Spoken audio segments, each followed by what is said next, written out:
تيست تيست 1 2 تيست. بس هلا صارت سكت فابدا اروح على رام الله يعني.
test English channel اوكي أنا مستغرب.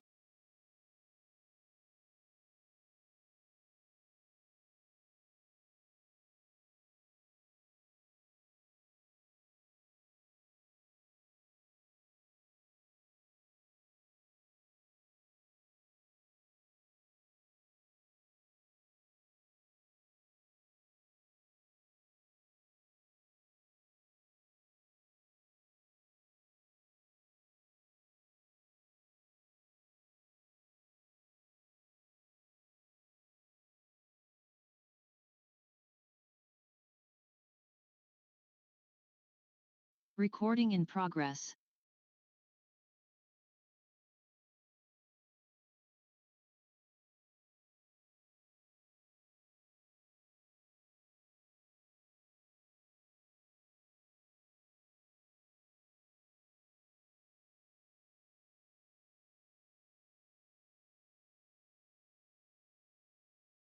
لنا بس ما هو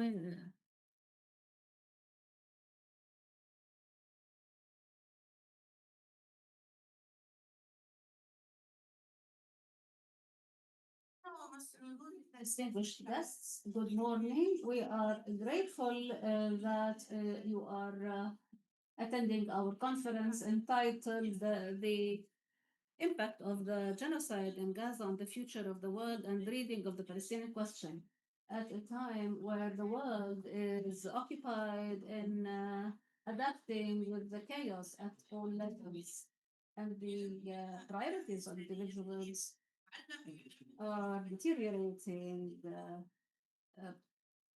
We who constantly maintain our hope today, shy, but with resolve that it is possible to achieve something towards the right. Gaza is the continuous wound. A whole world of medicine is not enough to heal this wound. It's our pain. It is missing parts and bodies,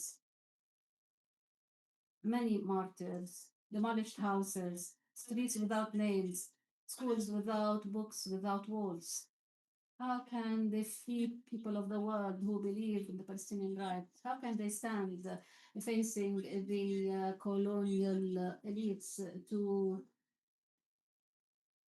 fix their vision about the future of the destroyed strip that deserves real life? Education and dream, ambition, health, future, home, and family. We and the free people of the world must continue to stand and confront the attempts of annihilating the Palestinian and their cause. the free people of the world, and we have to continue our battle to instill the Palestinian rights of self-determination and the decent living they deserve. This conference is held in a hybrid manner at Birzeit campus and in the virtual space of Birzeit University. In a while, the president of the university, Dr. Talal Shahwan, will open the conference delivered by the vice president, Dr. Ala Al-Azzi. However, allow me first to draw your attention to some technical matters, especially those imposed on us by the virtual space. Finally, keep your microphones on mute at all times, except when you are given the chance to speak. The Zoom followers must use raise hand to participate. You will become panelists so that you can speak. The raise hand is under reactions. You can listen to the interpretation by pressing interpretation and selecting language, Arabic or English, or hear the original audio. Please mute original audio to avoid conflicts. In the hall, there are interpretation equipments. For 2 days, we will work together to understand the Palestinian question in its broader context, the Arab and the global context. We perceive occupation as part of the global colonial system that has its agents who play various roles at all levels. Together, we will listen to a select of experts and practitioners, most notably the president of Birzeit University, who I call upon Dr. Ala Al-Azza to deliver the speech of the president of the university to open the conference.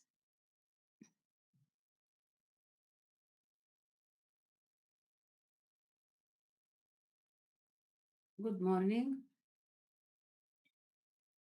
Your Excellencies, the speakers, ladies and gentlemen, distinguished guests. I welcome you at Birzeit University and in its virtual space, reiterating our commitment to life, freedom, and human values. And we'll hereby launch the 30th Muwatin conference entitled The Impact of Genocide in Gaza on the Future of the World and Reading of the Palestinian Question. Gaza has alarmed the whole world what happens and continues to happen in Gaza and in Palestine, and the tragic dimensions give a warning to the international system. The Gazans, together with millions of people who expressed their solidarity during the past 2 years, remind us of what Nazim Hikmat, the Turkish poet, said. It has constituted part of the ethical memory of a whole generation because of its values of sacrifice. Allow me to remind you of those words. Nazim Hikmat says, air is heavy like lead. I scream and scream and scream. Hurry up. I beg you to melt this lead. He tells me, you will burn with your voice and you will turn ashes. You will burn. There is a lot of problems and rare friends. The hearts are deaf. The air is heavy as lead, and I say, let me burn, let me turn into ashes. If I burn, if you don't burn, if we don't burn, how can the dark become light? The air is heavy with promises like the earth, it's heavy with lead. I scream, scream, scream, hurry up, I beg you, melt the lead. Gaza has burnt metaphorically and in reality, but it has contributed to lighting up a global scene that has uncovered transformations in the general conscience. This light has shown the vulnerability of the international system, the double standards, and the failure of the international system mechanisms and the discourses that claim the monopolizing defense of human rights. and the profiteers of wars. On the other hand, the power of marginalized groups and their ability for steadfastness has been manifested. It has become clear that the risks do not threaten Gaza and the Palestinian people alone, but also they extend to all humanity. The events have uncovered the colonial propaganda through adopting a discourse that promotes for peace and democracy and empowerment. However, in fact, it establishes and instills the domination, violence, and the focus of wealth concentration. We express our concerns towards the continuous attempts to uproot our people from the land, either through the policies of annihilation or through practices that the international law has not given real description so far. In addition to the continuation of occupation to carry and to colonial tools, this concern also covers the future of Palestine, the Palestinian people, and the future of our university, which is deprived from academic immunity. As continuous assaults on its campus and its faculty and its students continue. Today, the checkpoints are closed. And a week ago, there was a crime as one of our students had been martyred by a joint force between of the settlers and the occupation forces. Our confidence in our ability for liberation is based on three main pillars. First, the steadfastness of our people and their continuous resistance. Second, the international solidarity with our cause. During the past 2 years, this solidarity has deepened at an exceptional level at the popular levels.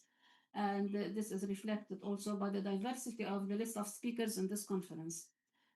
Third, the aggressor and their allies have reached unprecedented levels of a crisis. Israel, even according to the standards of its allies, has become a rogue state. And alliance with it has become a political and ethical burden. Since those pillars are effective, we continue our role as the Birzeit University has committed to contribute to provide the components of the achieving of the aspirations of the Palestinian people, including knowledge production and the preparation of staff who are capable of building a bright Palestinian future. I reiterate here what I mentioned earlier about the annual Muwatin conference. It is a tradition that instills the belief of the need to raise intellectual issues and Arab local and global issues based on understanding that believes that intellect and action go hand in hand, and the university and the community are natural partners despite different approaches. The university also asserts that the Palestinian society holds the condition for steadfastness and effectiveness of its role and its ability to deliver its mission and to enhance its sustainability and independence in support of its emancipatory compass. The participants in this conference discussed the historical roots of the Palestinian question, and they put it within its historical and geopolitical contexts in order to approach it from different perspectives, including the legal, economic, political, social, and institutional aspects. In particular, the program of the agenda of this conference shows that there's an attempt to understand the future through understanding the present. We are pleased to have you amongst us, whether here in your actual presence or virtually. We welcome you all. We consider communication with our colleagues are all over the world is a real value in our academic life and a form of professional and international solidarity. It proves that our liberation project is achievable. Here, I wish to welcome in particular our guests from outside Palestine who, although some of them failed to to attend, and others were prevented from attending. Their contribution is an expression of their solidarity and for their support of our growth path, and gives us a glimpse of hope towards a future in which we face the challenges together. We hope that we will have the opportunity to host them on campus rather than virtually as soon as possible. In the end, I wish the success in this conference, and I look forward to your contributions, and I hope that the deliberations will be fruitful and will help in coming up with fruitful outcomes. Welcome again at Birzeit University. Thank you, Dr. Ala, for this intervention that covered all areas of the conference. The Muwatin Institute has been regular in holding this annual conference that contributes to discussing the issues that are of interest for our community and trying to bridge the gap between thought and practice. We are looking forward to listen to a short intervention by Angela Davis to express her solidarity with our people that described the Palestinians, but her health condition did not help in allowing her to join us. Yet, we salute her and express our appreciation of her heritage, that she was not sufficed with sitting away from us, but rather joined us since she was a student at the university since early 60s, when she met Herbert Marcuse, and she said that she learned from him that she could be academic, activist, a scientist. Now I invite Dr. Muda Qassis, the director of the institute, to have the floor.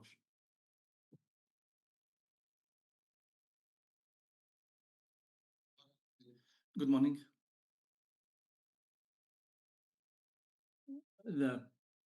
Our president is detained behind the Atara checkpoint, and Angela is detained or kept withheld because of the sickness. And the occupation is trying to make us act online instead of on-site, but I propose to challenge that. We were late to start, and I will try to limit myself to the time. I am habitual to reading my intervention in order to limit myself to time. Kindly accept from me on-site and online the declaration on the positions of Muwatin Institute and its commitment to achieving justice for our people. This conference is held within its 30th copy, as we mentioned a decline in the human civilization, as indicated by the force that made Gaza a space for an internationally organized crime, and the criminal solidarity between the aggressors is unprecedented since World War II.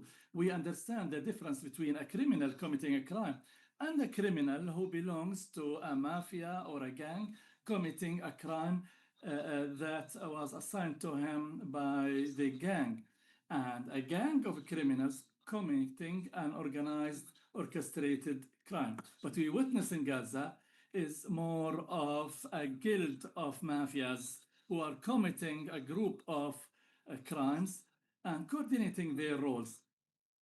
Some of them are waging the war, some of them providing military logistics, and the other are developing narrative about the aggressor as a victim, and others are waging the battle in oppressing the solidarity activists with the Palestinians. And some of them are building the legal and media narrative in order to legalize the Israeli aggressions and to extend the criminal act and to distance accountability.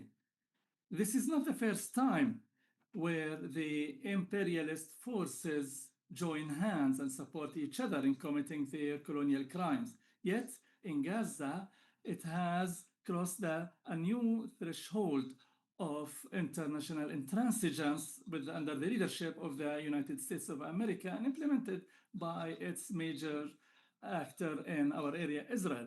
The nearest threshold to Gaza were the military policies led by German Nazis and the Japanese and Italian fascists before the World War II, which was documented in different agreements such as the German-Italian coalition and the German-Italian-Japanese that were Spain and other countries, puppet countries that Germany controlled joined, and the Berlin coalition that was signed in Germany, Italy, and Japan right after the World War II. There is no space to address the similarities between these agreements and their confidential annexes and the undeclared coalition against the Palestine and its project. And I just suffice myself to mention that these agreements announced a value conflict, an ideological conflict, and an existential threat coming from the USSR at that time and from Britain sometime, from the United States for some time, and agreed to cooperate in combating that risk and to end the conflict militarily and through the media. This is what was written. I'm reading it, and I feel as if it was written today about Gaza. Whereas the other coalition, it announced a conflict and existential threat coming from Gaza, and sometimes from Iran, Yemen, Sudan, Iraq, and others.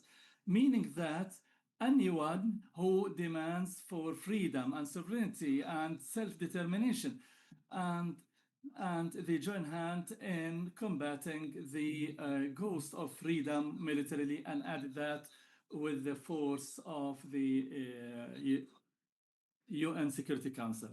Now we have Tony Blair, the godfather of the collapsed Third Way and supporter of the American war on Iraq and the leader of the Quartet failure.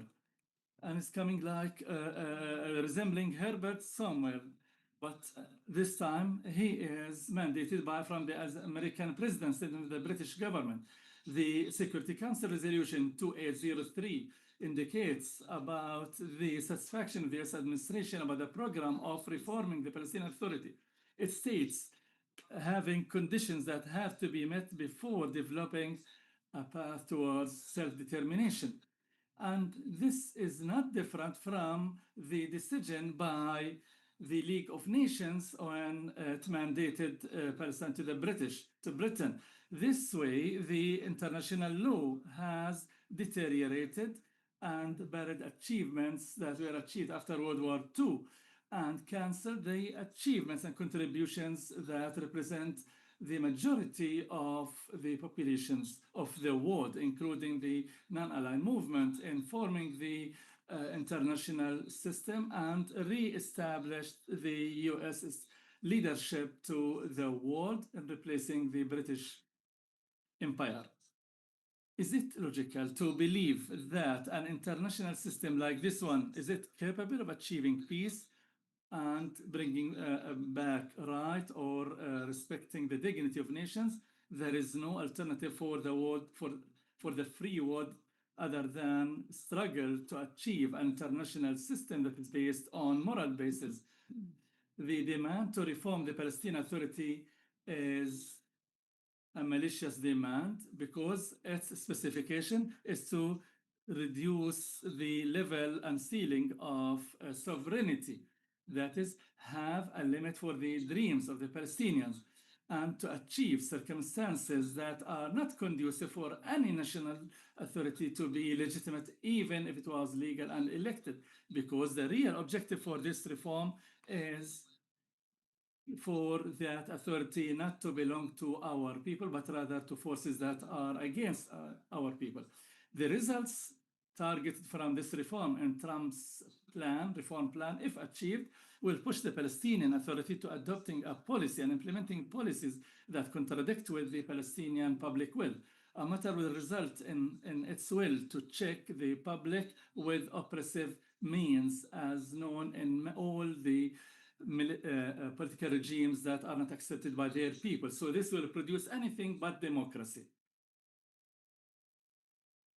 If the West that is demanding for reform, if it was worried about the Palestinian Authority and its jobs, such as serving health, education, and military administrative transparency and achieving the freedoms and liberties that require political transparencies, that those demanding for transparency cannot withstand. Yet, if they were true, then they wouldn't have left Israel to keep attacking, undermining the Palestinian Authority, sometimes from tax clearance, sometimes by blocking the crossings and closing the banks and other tools. Their effect is to paralyze the ability of any authority to meeting the demands of their nations.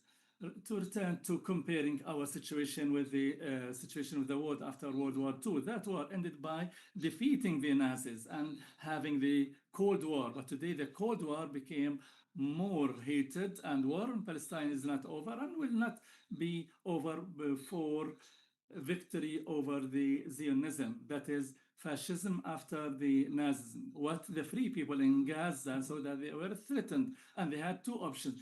Either they have coalition with the fascists, as Slovenia and Croatia did before World War II, and we saw their fate, or to indulge and to join the struggle against the fascism with all its forms, because they understood that Gaza today is just similar to Poland in 1939.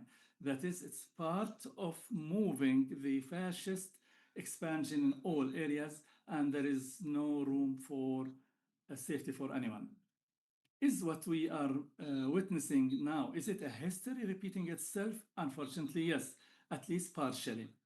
The catastrophe is repeated and tragedy is repeated, and history cannot go back. But this means that the circumstances and the reasons that led to the both World War wars are here. The new liberalism has ended the socialism and the state of economy, and the arrangements that were developed by those who won the World War II are not valid anymore. Without this change, the world wouldn't have allowed the genocide of Gaza and continuation of genociding the West Bank. And with the aggression of a small country that is dependent on military support against 5 sovereign countries in few months in its genocide war against Palestine. The war on Gaza is not an introduction for an upcoming future, but rather a realization of a reality that materialized and a practice for models of imperialist forces during the fascist oligarchies, and also the experience of achieving the new liberal system in order to overcome its crisis with more pressure and oppression. New liberality ended liberalism, and now it's not accepting, and so the having several actors and several political factions is not a conditional, and also the civil and peaceful change of power and passing the power is not effective, because monopolies and their supporters in the security services and the armies are beyond that. And the opposition views became part of hate speech, and priorities have mixed, and the double standards became natural practice as in the current times, and the practice of hate speech became of higher voices and more heard. And disregard to civil freedoms became a new practice, and many people are not watching. And so many people now, they are fed up with darkness and started looking for light. In nutshell, war on Gaza is a model on war for the remnants of liberalism and the faces that are resisting the fascist ascension. And this is an experience that can be repeated elsewhere in the world. And it is evident. And so there is no alternative but to face the reasons for this experience and to uproot its roots, because it's not limited to the extremist right-wing government in Israel that was designed to implement this, but it was not the one who created it. This doesn't mean that the Zionist establishment is not a partner to the design, but it's not alone. Things are not limited to Israel. Zionism was not built in Israel, and it's not limited there. And its hate to Palestinians is not because they are Palestinians, but because they are here, and because they challenge it, and because they stop in its way of expansion. And its allies across the world are also having enmity in Chile, in Iran, Rwanda, Sudan, Syria, China, Iraq, Venezuela, Vietnam, Kashmir, Cuba, Korea, Congo, Lebanon, Egypt, Nicaragua, Haiti, Yemen, and the list goes on, of the nations that were subject to aggression under the pretext of their danger. But the reason is the greed for their resources and their non-respect to the imperialist dictations. This is how the Zionist imperialism, and Pinochet in Chile was the first to start this new fascism in the mid-70s.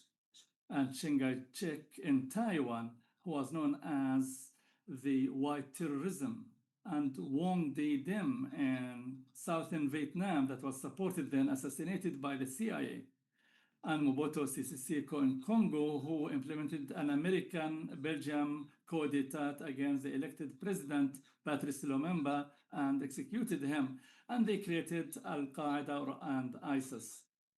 And the narrative continues. But the summary of that, in the Palestinian case, that the Zionism will achieve the objectives of imperialist objectives in the region in order to take the remains or inheritance of the Ottoman state. And after World War II, the international British Zionism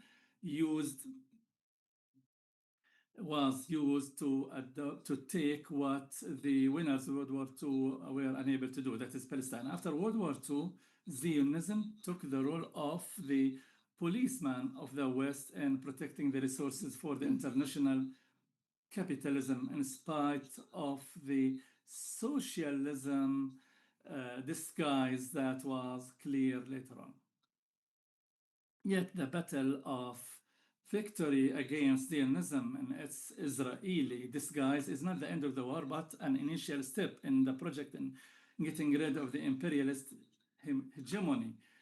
Imperialism is not defeated yet, and as it's clear, it continues achieving achievements, such as it happened in the recent UN Security Council resolution on Palestine. Yet it is falling before its nations and suffering the conflict among its allies, where their people are demanding for their share from the international resources. And it's suffering in different areas across the world. Among these is the expansion of the international solidarity movement, whereas victory against imperialism has two conditions. First, to surpass them in force, organization, and resources. And second thing is to have a clear alternative for it that can establish a new international system. The sessions of this conference and the opening remarks will discuss the features of structural change in the international system and its crisis and the local and regional situation at the time of ascension of fascism and requirements to achieve change in the international system, and some of indications and tools for resisting the new fascism and starting with the international solidarity. The conference seeks to diagnosing the issue and recommending the treatment in order to producing it. In conclusion, allow me to welcome you all as speakers at the conference and participants in its discussions and monitoring for its activities. I start by welcoming our guests from outside the Arab world, from outside Palestine, from outside PSAT University, and from within the university. Ending with our staff at Muwatin Institute and our other colleagues from other units in the university who worked hard to ensure success for this conference under difficult circumstances. In particular, I would like to mention, on behalf of my colleagues, our gratitude for those who did not hesitate to meet our invitation to participate in this conference because they believe that enriching this discussion is a partial contribution to making a humble step forward towards human liberation. And this conviction is the thing that makes us believe that a better world is possible. Thank you.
We are talking about Gaza, and we know that what's happening in the West Bank is another Gaza, maybe at some low intensity. And the genocide that happened in Gaza and the daily terrorism exercise in the West Bank is evidence that both have one aim, which is to complement the ethnic cleansing on which the Zionist state was established in 1948. So we are ahead of a very important historic moment regarding the Palestinian question and also for the global scene. And this is what I'm going to focus on.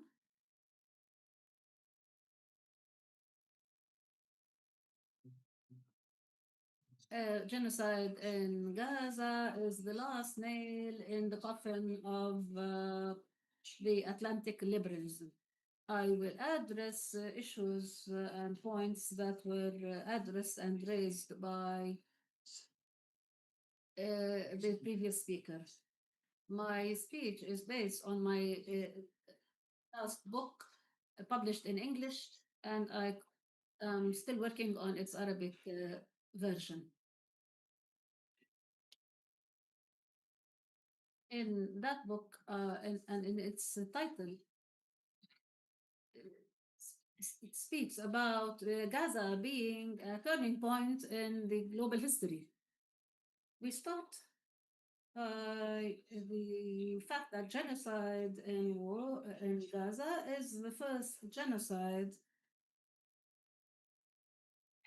and this is a concept uh, that has intentionality in killing. The first genocide was perpetrated by an advanced state. I'm not speaking about Rwanda or Bosnia. I'm speaking about the Zionist state, Israel. It is a technologically advanced state. It's at the level of Western states.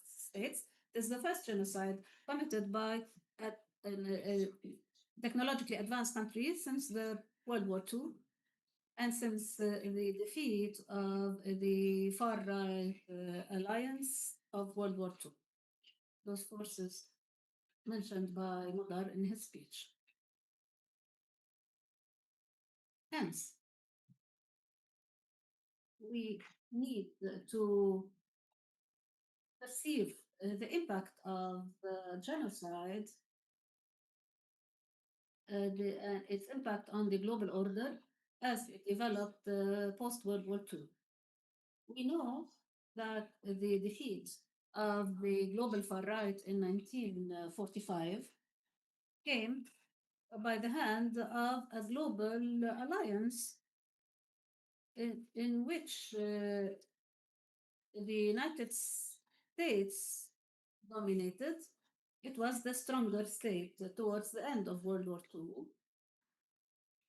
So the United States was way stronger at the economic and military levels all over the world, and it continues to be. It is the strongest state in the world economically and militarily. The world after World War II is characterized by the domination of the United States. However, during the last years of the World War II, under the leadership of Roosevelt, who who had certain aspirations that may be depicted as liberalism or as faithful liberalism as manifested in the outcome of what he did or his achievements. We know he designed the institutional and the rights-based framework at the global level, which was and continues to be, namely the United Nations. Or the United Nations organization is at the heart of the system. However, the charter that was issued in 1945 with the inception of the United Nations, the UN Charter, become for part of a political track, which is the NATO or the pact between the United States and the UK, which are the two Western states. At the time, the notion of a political West was not developed, but those are the two states that faced the fascist, the global fascism. And in 1941,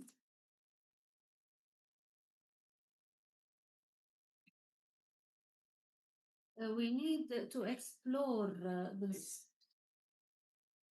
issue to measure the distance between what happened at the time or the promises given at that time and what happened since that time.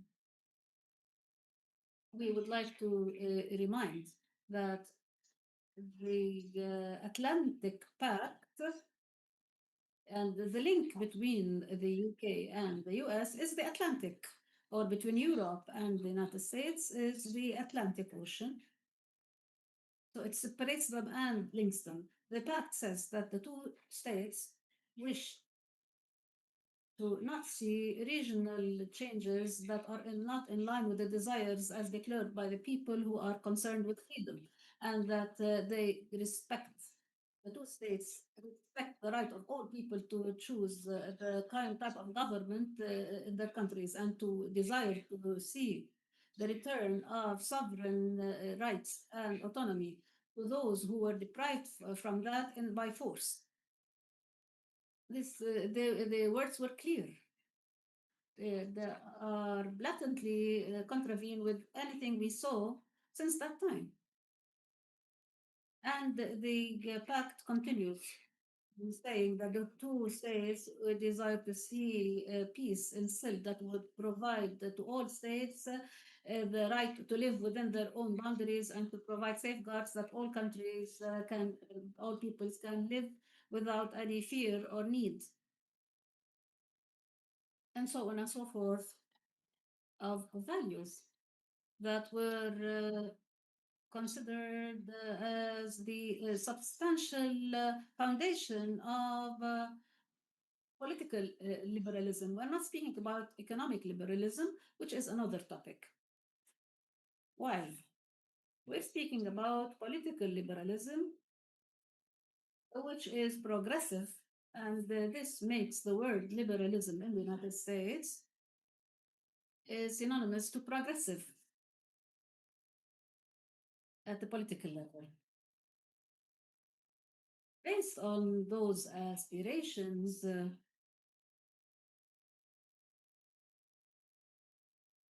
and those were progressive aspirations. Accordingly, the United Nations was established in 1945, and a number of institutions that fall under the project of regulating international relations in a manner that derives from liberal values and is based on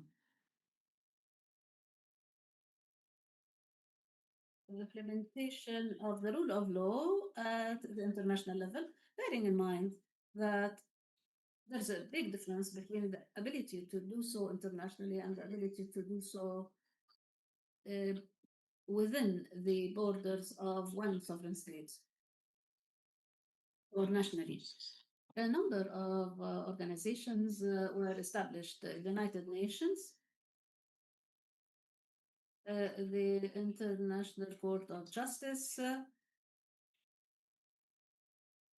that has been mentioned within the framework of Gaza, the ICJ was established at that time. The Universal Declaration of Human Rights, which was adopted by the United Nations in 1948, which continues to be a progressive document in comparison to the world today. And this attests to the gap between the post-World War II promise and where we reached now.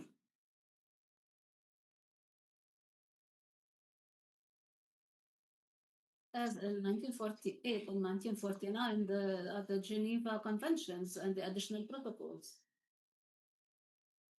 which constituted the cornerstone of the international humanitarian law, which is the law of war. So all the rules and the standards of the war, which whenever they are violated, then it is a war crime. Needless to say that the genocidal war launched by the Zionist state in Gaza has a very high level of violation of all the laws of war and of the international humanitarian law, and to the rules of engagement that were developed during that historic period based on the experience of World War II and the struggle against fascism and Nazism. All those pledges and promises were violated very soon, and they were even contradicted soon, as it happened even before complementing them. As And violations start with the death of the US President Roosevelt and the arrival of Truman, who was a right wing person and a person of war, a person of the Cold War, and he was anti communist. And we saw a fast change of the violation of the declared principles. Started in the summer 1945. Mother mentioned the atrocities and the horrors of the fascist axis. However, what the United States did with its nuclear bombing of Japan and Hiroshima and Nagasaki, it was a wide-scale genocide at an alarming level. This act latently contravened the same principles on which the establishment of the organizations of the international system were established. We also recall that all this nice talk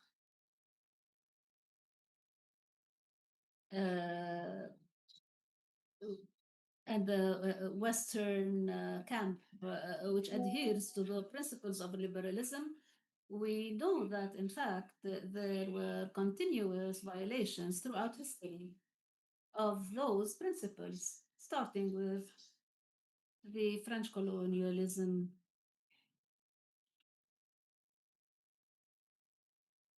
After during the World War II, committed two massacres in Algeria, 1948, and in Madagascar, 2 years later. We also know and recall that the United Nations organization and the majority of the General Assembly that at that time, which didn't include most of the countries of the global south at the time, but it is the same General Assembly that adopted in 1947 the partition plan, which supported the Zionist project in establishing a Jewish state in Palestine. And then the UNGA also recognized in 1949 the new state within the borders, which it took by force in 1948 war, in which it moved from 55% of Palestine granted by the United Nations through its resolution, became almost 80% or 78% of the land of historic Palestine on which the Zionist state was established.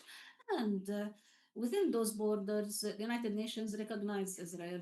We see since the beginning the contradiction between the principles that were declared, particularly under Roosevelt and towards the end of the World War II, and between the practice.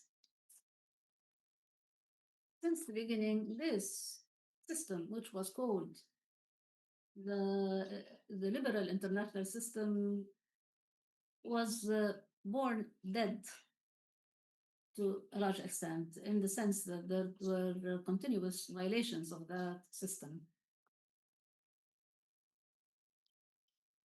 And there were always justifications of the Cold War. Truman was the president of the Cold War and pushing the things towards the Cold War between the Soviet bloc and the West. And the Cold War and the excuse with which there were blatant violations of all principles.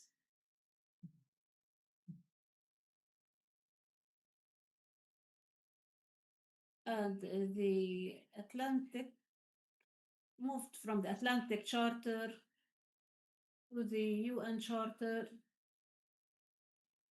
to the the North Atlantic Treaty Organization that was established, NATO, established in 1949. And it is in blatant contradiction in its charter in the Atlantic Charter in 1948. It says that one of the founders of the NATO was Portugal, led by Antonio Salazar, which was a fascist state, and he was a symbol of the far right. Developed during the World War II, though he did not participate in the World War II directly. And Spain also was still under the quasi-fascist rule for many years, and it would later join the NATO, the North Atlantic Treaty Organization. So we came into the Atlantic liberalism in the geopolitical level. Hence, that was an excuse to overlook the declared principles. However, speaking of our almost 45 years that end with the end of the Cold War, in 1990, with the unification or reunification of Germany and the collapse of the Soviet Union, in which it dissolved itself by the end of the next year, which is 1991. The Atlantic liberalism perceived itself as victorious. And that was an opportunity for the United States to declare again the recovery of the former promise of a liberal international order based on laws and on Washington led, of course.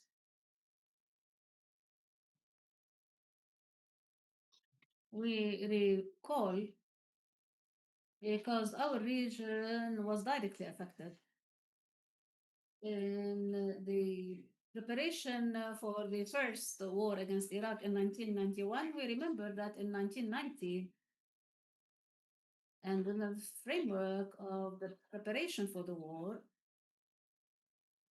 the US president at the time, which is George Bush Sr., he delivered a speech at the Congress in 1990. He declared a new world order. However, that new world order, which he declared, in preparation for attacking Iraq on the pretext that the Iraq has violated international law with the occupation of Kuwait, as happened in August 1990. And the next month, Bush delivered a speech at the Congress about the New World Order in which he promised, and here I quote, he promised of a new era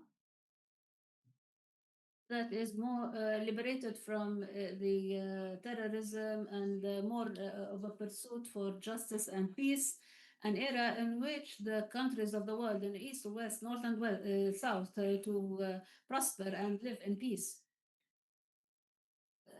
It is a world totally different from the world we know, a world in which the rule of law replaces the law of the jungle. So it is a reiteration of the promise of 1945. It is a world in which the strong respects the rights of the weak. When we read those words, we smile at least. I'm not going to say we laugh, because the moment in which we live is very tragic and does not give room for laughing. However, we see the hypocrisy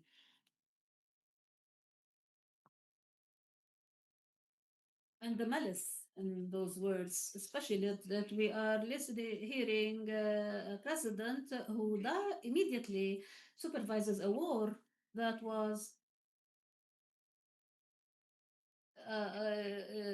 blessed by the UN Security Council, including Soviet Union at the time, who still existed and who supported the resolution, and with the presence of China that abstained in front of this consensus in support of the war.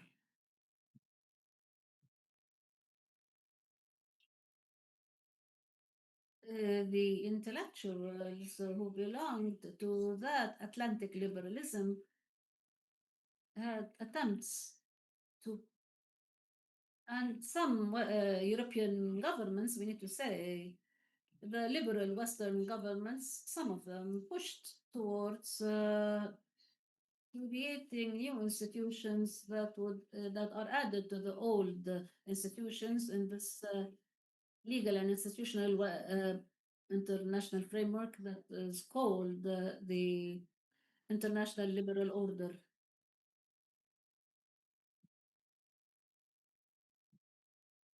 There were pursuits to create new institutions, most notably the International Criminal Court.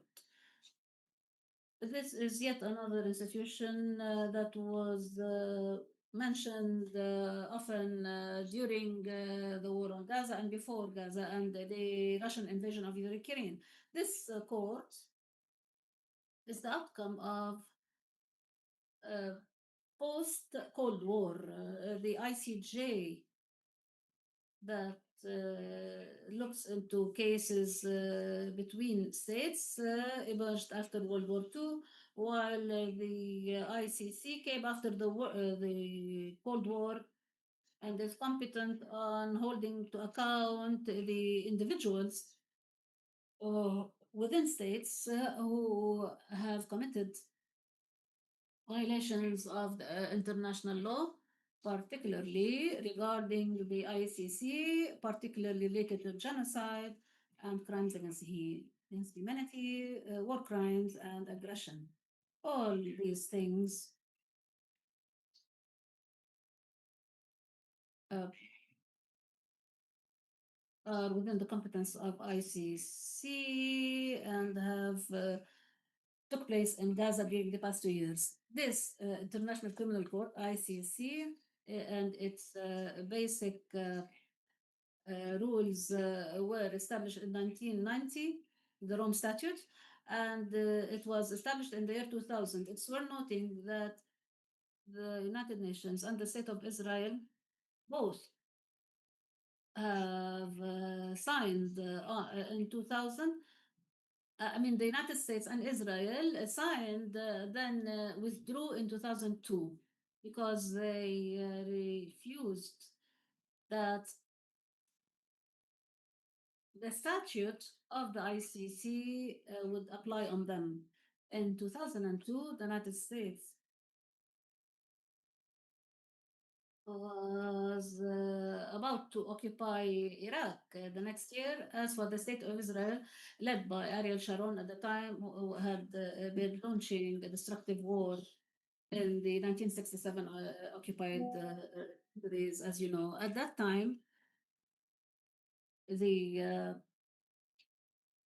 United Nations General Assembly in 2005 adopted the principle of the responsibility to protect, which admits and enables taking measures to prevent major crimes. It supersedes the principle of full absolute sovereignty and says that when there is a state, even within its boundaries, or the boundaries under its effective control, when it commits massacres, then there is an international responsibility to stop those massacres. This resolution falls within the framework of a concept of international relations of a liberal nature. However, all those achievements, all those liberal achievements, were not respected. In fact, but forces like the United States or the Zionist state or Russia or all those powers that deal with the world through the lens of imperialism and domination, they do not give any attention to those laws and institutions, do not care about them. In fact, once again, we have entered a new Cold War, the 90s of the last century, the last decade of the 20th century.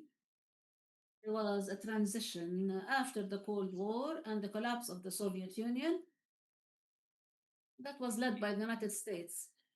And during that period, the United States established its domination over the world in a manner that led to creating a new Cold War facing Russia and China, the two states which the United States considered competitors in domination over the globe.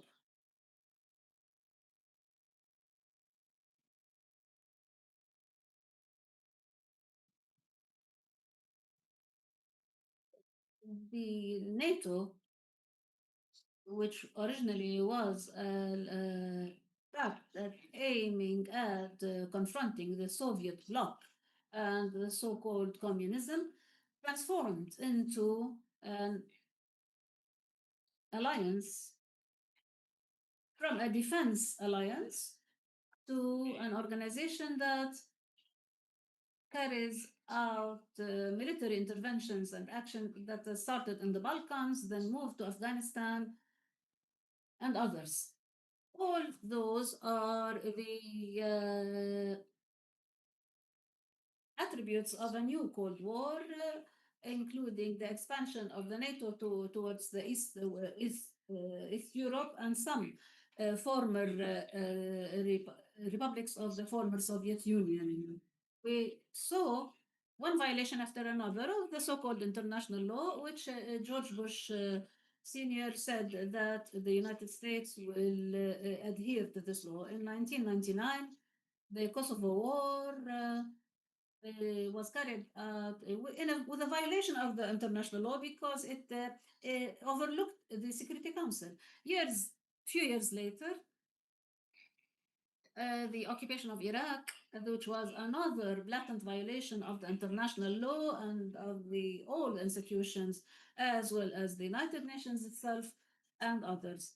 This pattern became the usual for the United States and its allies, the continuous violation of those institutions and of the international law under different pretexts, including the war on terrorism, which has become the norm in this part of the world, and others. The responsibility for protection principle was used, and this is the opportunist action from the United States that use the principles that serve their interest and violate them when they don't. As when in the 1990, the United Nations and its Security Council were used to give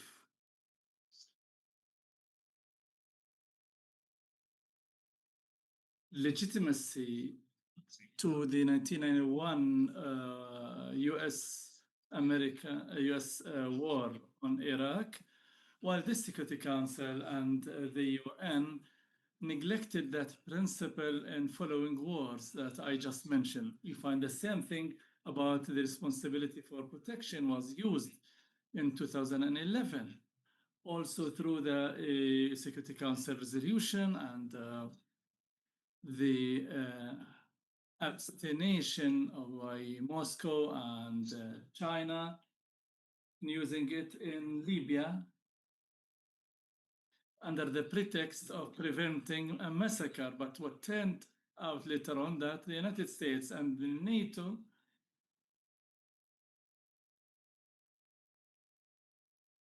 they were going beyond the limitations of the UN Security Council in a flagrant violation to that resolution and turning the intervention into intervention in the war and not just a protection for a city or anything else.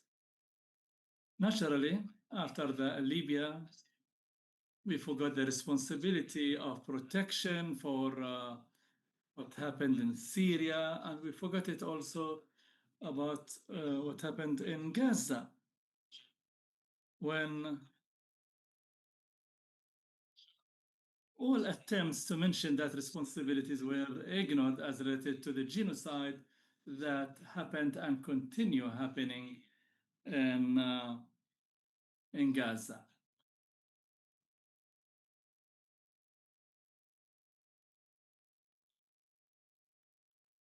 I can quote here from an article written by an international law expert about what he called the political and moral failure for the principle of responsibility for protection regarding what's happening in Gaza. And he said, his name is Nichelle Moses.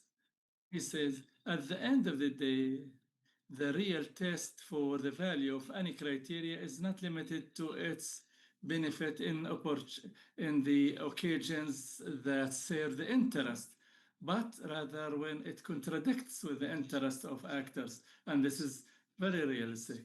And so according to this, this principle of protection proved to be marginal in best cases as related to Gaza. And we can see that the IHL and the human rights law and the humanity in general as principles is questionable. Indeed, the complete legal system, the rules-based system is collapsing, or rather collapsed even before our eyes.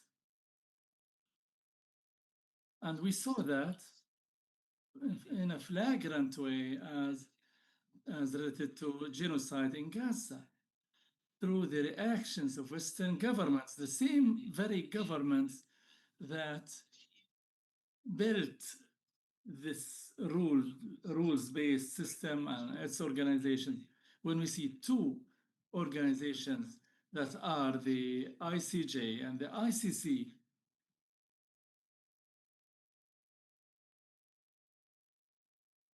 doing what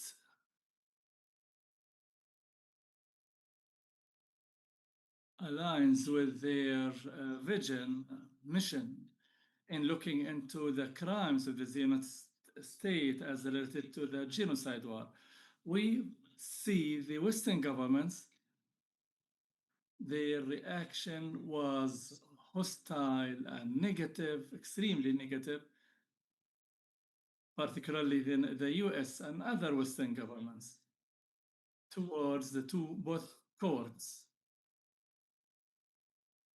And this came in line with the Russian invasion of Ukraine and the Israeli invasion to Gaza, where since 2023 happened both of invasions since 2 years.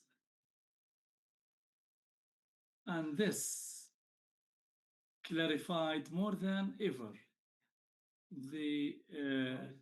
the double standards of the criteria and the indifference of the Western governments just like Moscow, their indifference to the international law and international organizations.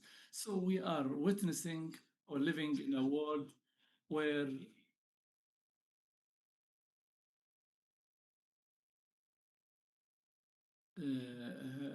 no law rules.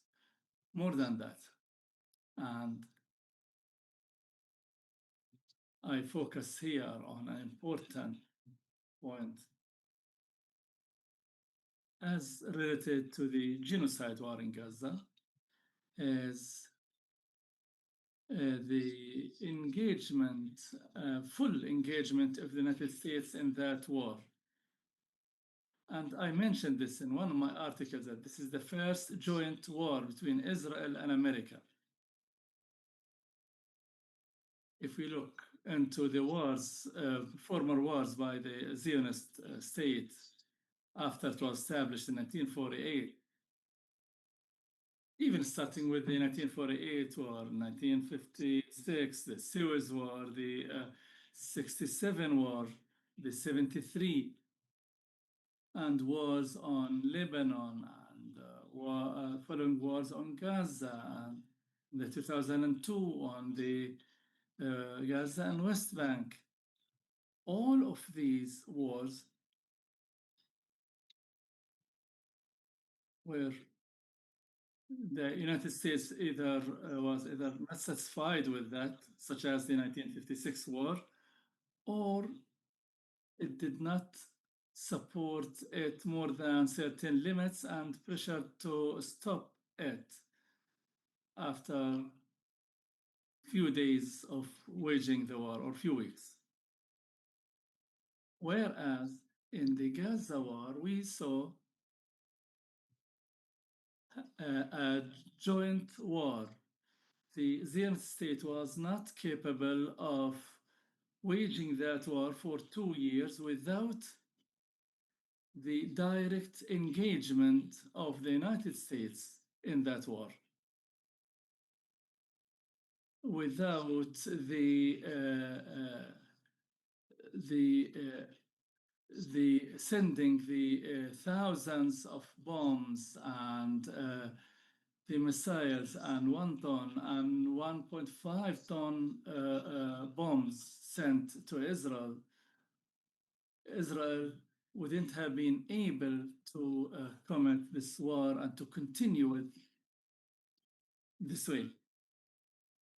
And the support continues, and the United States, since Joe Biden, before Trump, is supporting even the war, even politically, and objecting any proposed resolutions demanding for ceasefire, which means that the United States is directly and explicitly supporting the continuation of the war.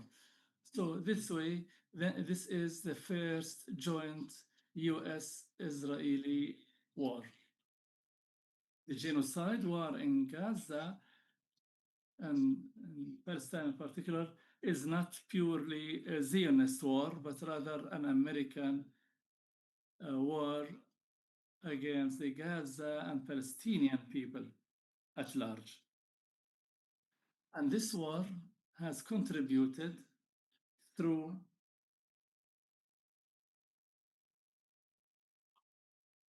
undermining any illusions related to international system, and in light of this dangerous test constituted by this genocide war in Gaza. And we mentioned the double standards in a flagrant way between Gaza and Ukraine on the side of the Western governments. This collapse of the legal and ideological system, rules-based system,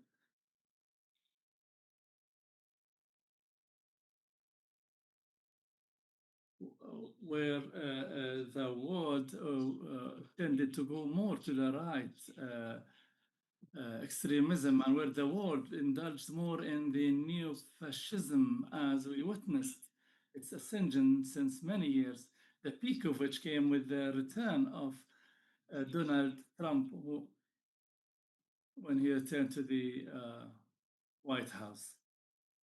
And we see that in different world countries. And we see that not only in the spread of fascism between both World War I and II, but we see that in America and Britain and the Atlantic Charter nucleus, if you wish. So we are before a complete collapse for all of that, and even a collapse for its ideology that is negatively reflected on the liberals themselves, who are, because of their negative behavior against their own principles, they are defeated and on the decline as they face the ascension of the extremist right wing, where the Zionist state was a model for that. Since many years, since 1977, with the first victory of the Likud that ruled the Zionist state most of the time since that time. And where it tended to the extreme right wing, even within the Likud itself, until having the recent Netanyahu government, current Netanyahu government that was formed in late 2022, a government formed with parties described, even in Haaretz newspaper, described as neo-Nazi parties, like Ben Gvir and Smotrich. And the Zionist state is spearheading this international ascension of neo-fascism and is playing a direct role in that. Before a few months, under the pretext of combating anti-Semitism, they organized, as you know, a conference by the Zionist government,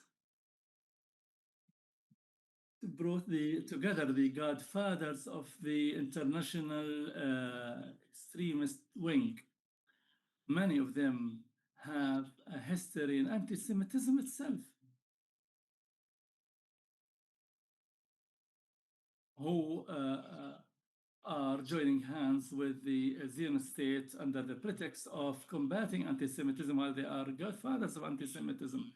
And what they call as anti-Semitism is in fact, the objection and struggle against the state of Israel and the racism that found a new objective, which is Muslims after Jews, which is called the Islamophobia. And on this basis, the Zionist state is playing a basic role in this new fascist ascension internationally, where the genocide in war in Gaza constituted a turning point and a highly critical turning point in accomplishing it. And now we are facing an international reality where the rule of the jungle prevails in a flagrant way, even in the United States, where there is a president who has disregard to the organizations and to the law. He is not even doing anything under hypocrisy, as he sees no need for that, as in the case of the leaders of international extreme right wing. Thank you.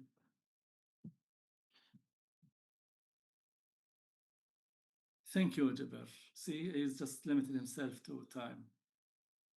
Jabir, he asked me if there were questions and answers. Usually, keynote addresses, we don't have this, but Jabir, are you going to be able to be with us for the second part of the session? Unfortunately, no, mother. I have another engagements and cannot stay, unfortunately. This means that if anyone who have any questions by email, you can send it. Thank you.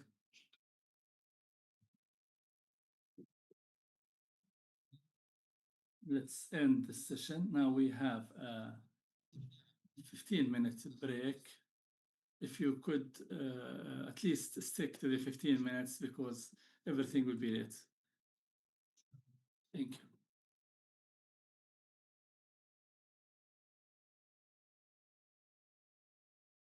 Recording stopped.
Recording in progress.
Good morning. Are we ready?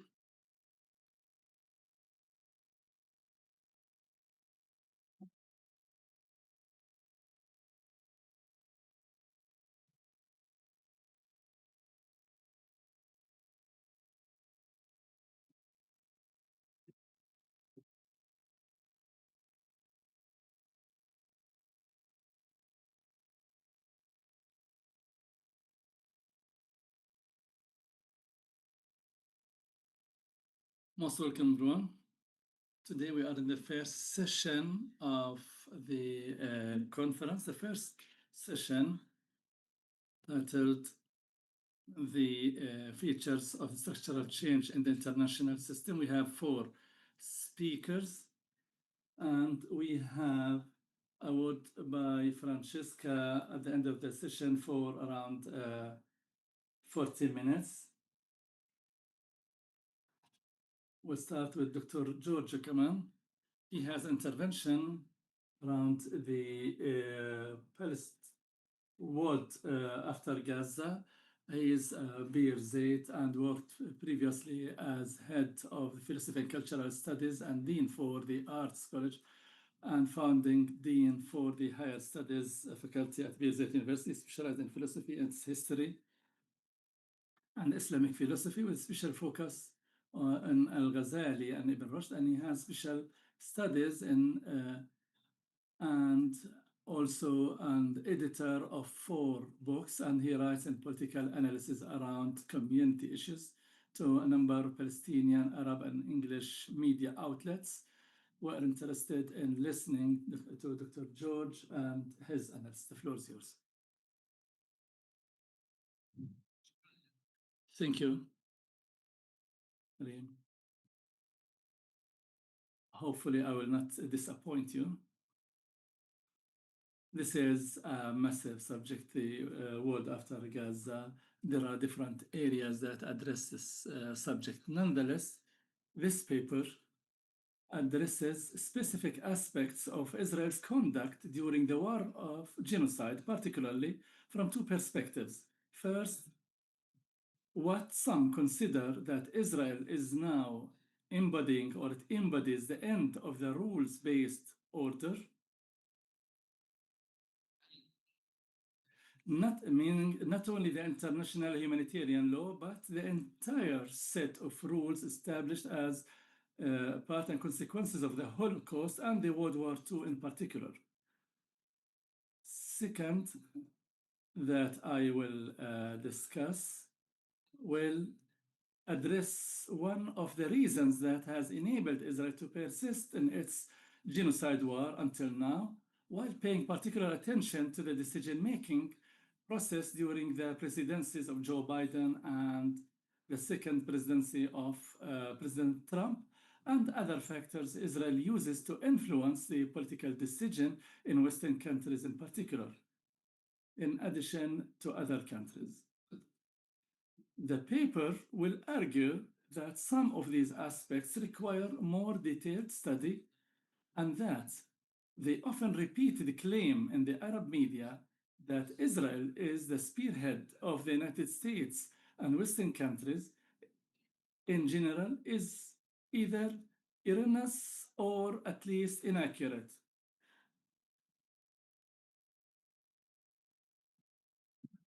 Even if these interests, some of these interests have converged between the United States and Israel currently or historically, but not necessarily in the political areas as related to the genocide war and any other context.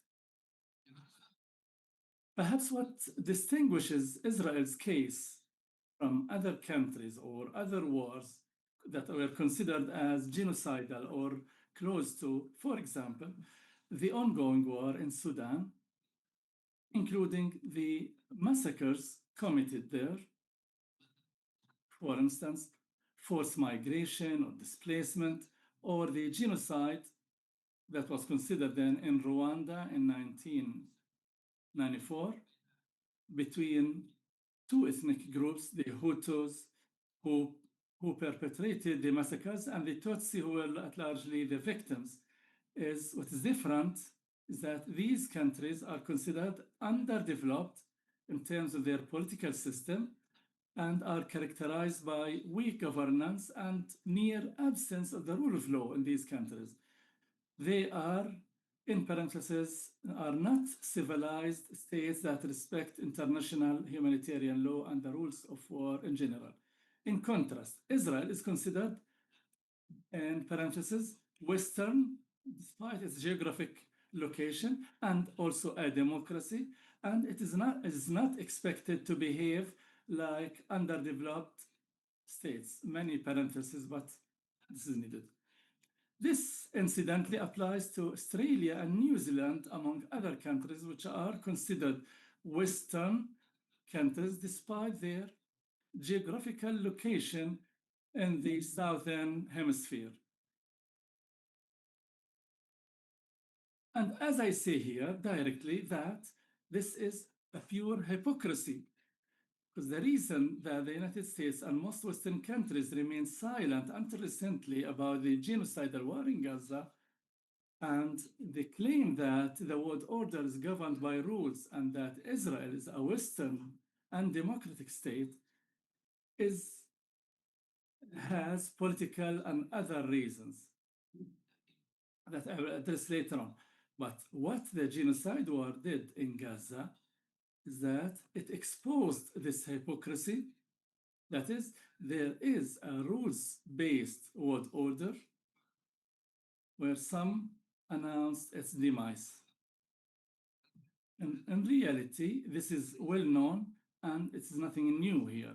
And what happened is that Israel itself has refuted this claim. But what is true is that the demonstrations that took place in various countries around the world, including the United States and most of Western countries, have expressed an overwhelming demand that there should be a rules-based world order. The rules are known, and the countries that contributed to establishing them or are normally committed to them should actually abide by them. This is one of the demands. However, the practical reality was not unknown.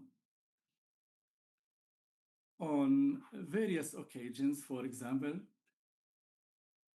several African countries protested that Western countries, particularly the United States, or including the United States, primarily sought to apply the international humanitarian law to a number of countries in the global south, including African countries, or to countries they are considered hostile, a clear case of double standards. And this was widely known. Just to give an example, when I was teaching undergraduate students, some of them first year university students, and in this context, I used to ask, do countries build their foreign policies based them on lofty ideals, noble goals, and lofty values? And the answer was always no. They base them on interests. Despite this situation, and regardless of the behavior of the United States and Western countries in general, there is a future and current need to respect the rules of war as a result of the genocide war in Gaza. There are new groups that were formed by countries or community activists or organizations lobbying to make Western countries in particular uphold their stated commitments and obligations. For example, in January 2025, a group of 8 countries called the Hague Group was formed to coordinate efforts to hold Israel accountable. Also, an organization called the Law for Palestine organization coordinates the work of 200 organizations seeking to hold Israel accountable for its crimes in Gaza. several other groups working towards the same goal. These organizations represent a practical response to the demands of demonstrations in various countries around the world for Israel to be held accountable for the crimes it is committing in Gaza. This is, of course, a struggle that has had some impact, if not a major one. For example, President Trump stated in late last October, stated that Israel became internationally isolated and that if it did not stop the war in Gaza, the world will stop that war. Despite Israel's acceptance to Trump's plan to end the war, as you know, Israel continues waging war in various forms, although selectively in some areas, and the United States has done nothing about it. Perhaps the reason for that is that President Trump has not abandoned the idea of Gaza Rivera in parts of Gaza Strip. According to some sources, the idea originated with businessman and president's son-in-law, Jared Kushner, who convinced Trump to invest in Gaza Strip and profit after the war. This endeavor is known, according to the phrase of Naomi Klein, as the disaster capitalism, meaning that the pursuit by American European companies to profit from the outcomes of wars, as happened in Iraq, with oil contracts after the regime's fall, including the Iraq's Kurdistan. I previously indicated that I would address some of the reasons that have allowed Israel to be said to now embody the end of the rules-based order. However, what Israel has actually done is revealing the selective application of these rules. That is, when it serves its interests. Now, I will point to some of the well-known reasons that have enabled Israel to continue its genocide war for so long, despite global opposition and the protests that have not significantly affected the position of many European countries, particularly the United States. I will not delve here into the old discussion that if the reason for its ability is that it's a strategic ally of the United States, or it is the power of the Zionist lobbies, as, for instance, pointed out by John Mearsheimer and Stephen Walt, who argue not only in their famous book on the role of Zionist lobbies, but also now, as Mearsheimer stated recently on Al Jazeera's interview program named Interview for 10 days and other interviews. However, I leave one question that must be answered. Why does the United States need Israel as a strategic ally for its interests in the Middle East, given that it has military bases in all Gulf countries without any exception, in addition to its military bases in Iraq, Jordan, and Syria, and even before the fall of the Al-Assad's regime?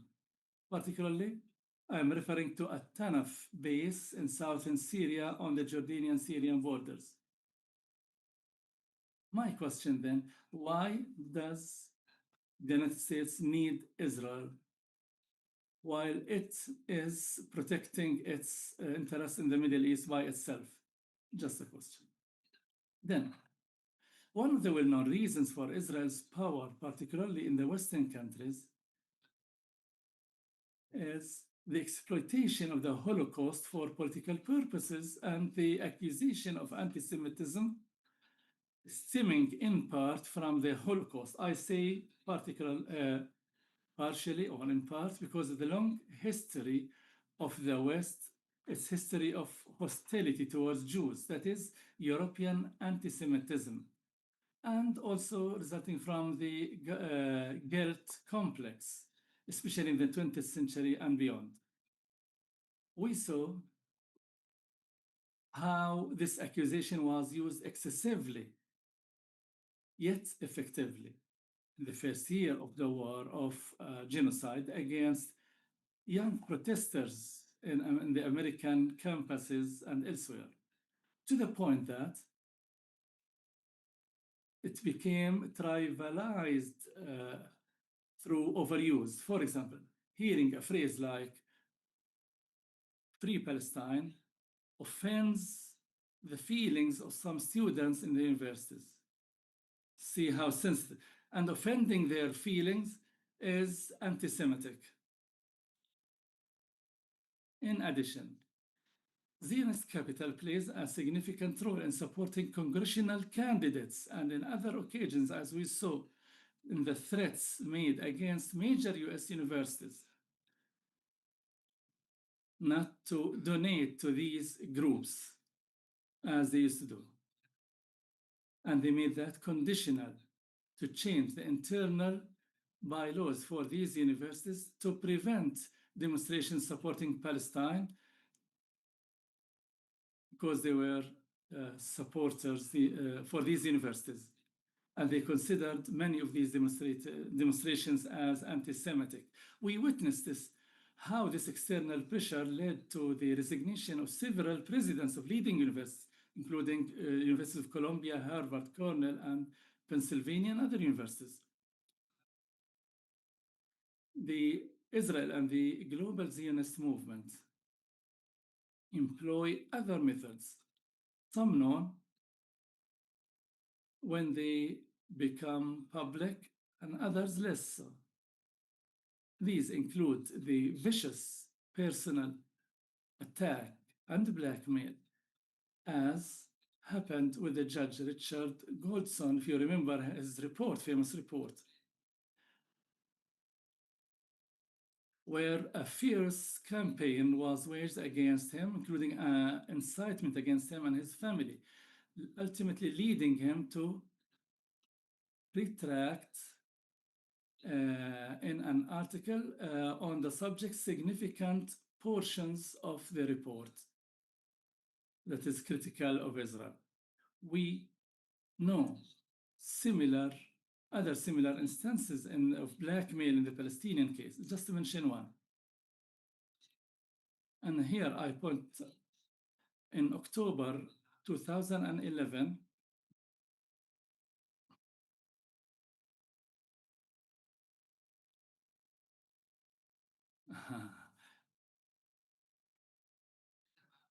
President Mahmoud Abbas met with Khalid Mash'al, the head of Hamas political bureau, and an agreement was subsequently announced to work as partners under one roof, as reported by the press at that time. As well known, Israel intensified its efforts to separate the West Bank from Gaza and prevent reapproachment and conciliation between Palestinian Authority and Hamas. And it was expected that a news like this, Israel will seek to foil it and undermine it.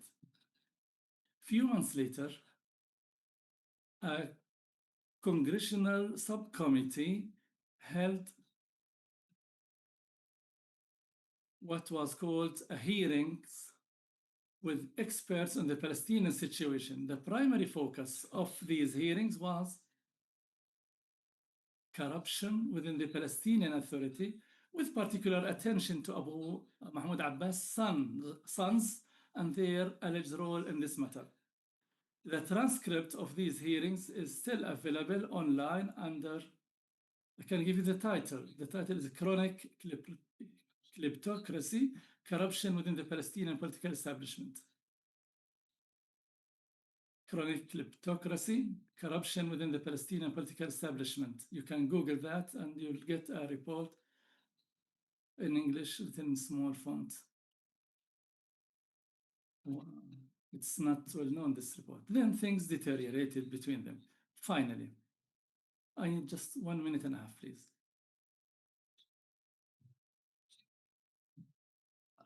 I mention a little known aspect.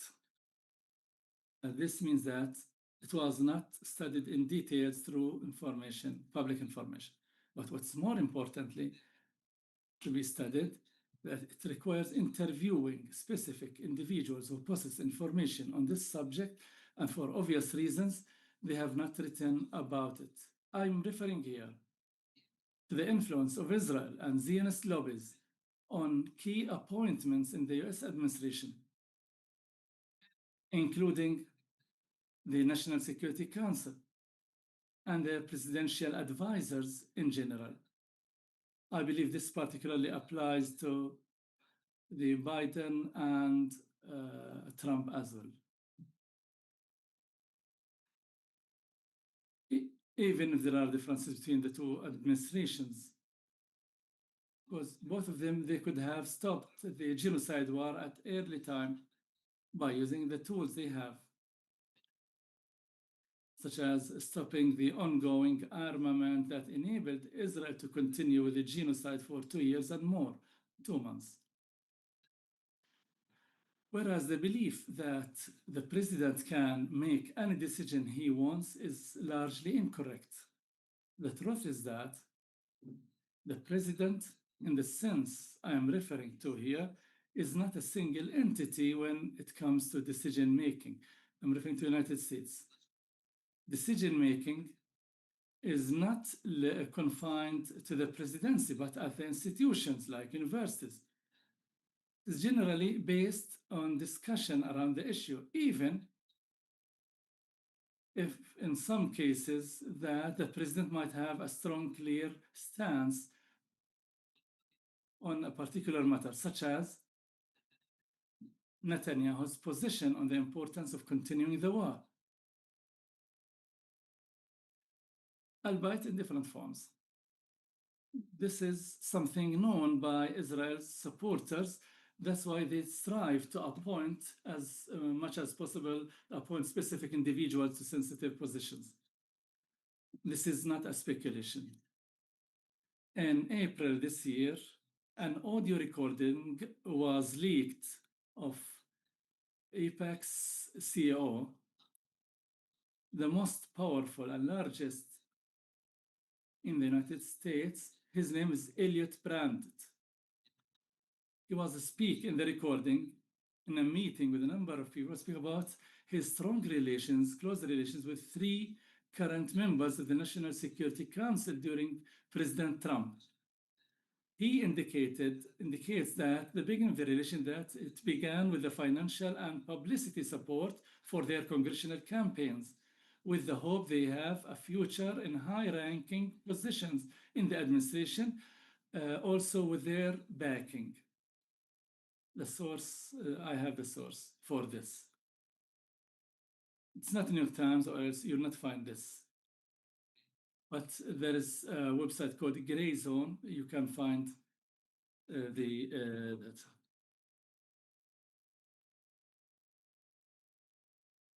Or even you can look it up. AIPAC official brags about influence in Trump administration.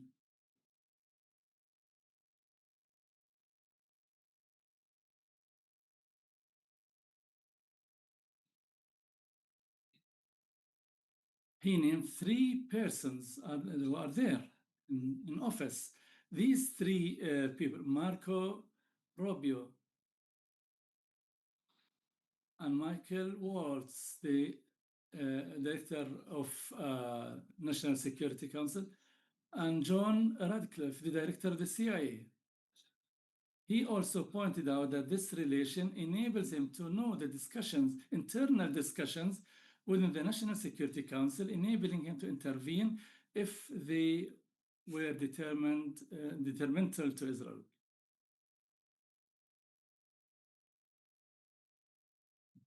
This is not well studied, but it has to be studied in particular.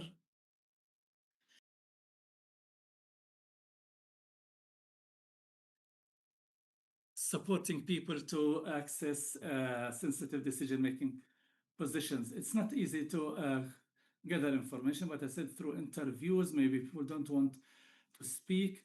this case because it was leaked in the recording, and there is a previous recording during George Bush.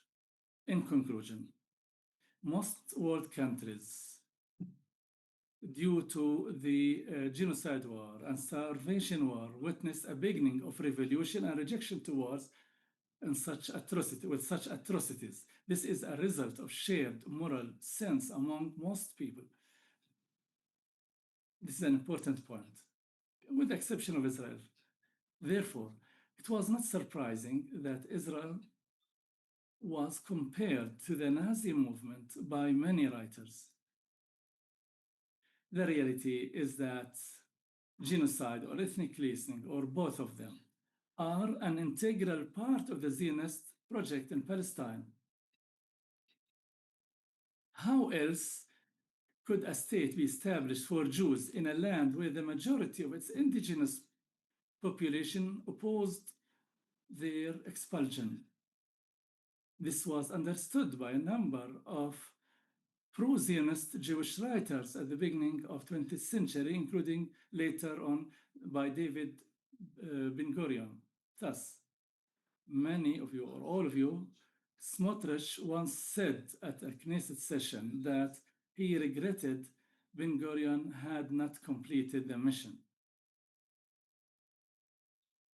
The entire Palestinian cause or issue due to Gaza will remain on the global agenda for years to come. And the global boycott, divestment, and sanctions BDS movement will expand. But serious accountability for Israel's actions requires sustainable and persistent global organization. We are now witnessing the beginnings of this. Much also depends on the Palestinian role, both within the occupied territories and in diaspora. There are 7 million Palestinians in diaspora, what they are doing. I know many of them are active, but organization is important. In the effort to hold Israel accountable, we have this. The elements for this exist, and they are insufficient as they are. And a solution must also be envisioned. What to do? I am not proposing, but at that time they needed. But this is impossible while the Palestinian political field remains fragmented. Hence comes the importance of rebuilding the Palestine Liberation Organization. It is the one that brings all the Palestinian representatives to have a busy agenda, no doubt. And so, a generation passes and a generation comes, and the struggle continues. Thank you.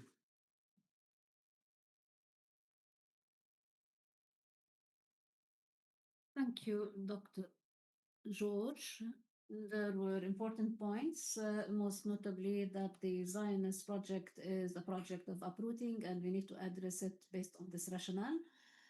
They aim at uprooting the people, and this requires different tools to address them.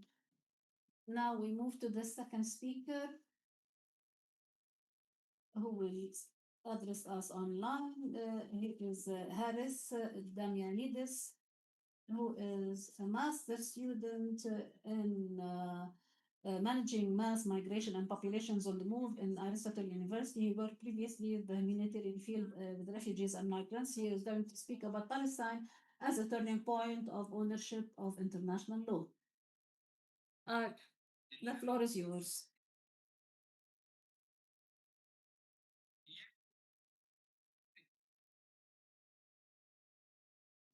Go I ahead, would like please. also to share a PowerPoint, if it is Yeah. possible.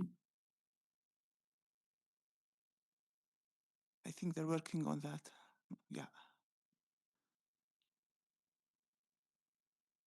Please let me know if you can see my screen.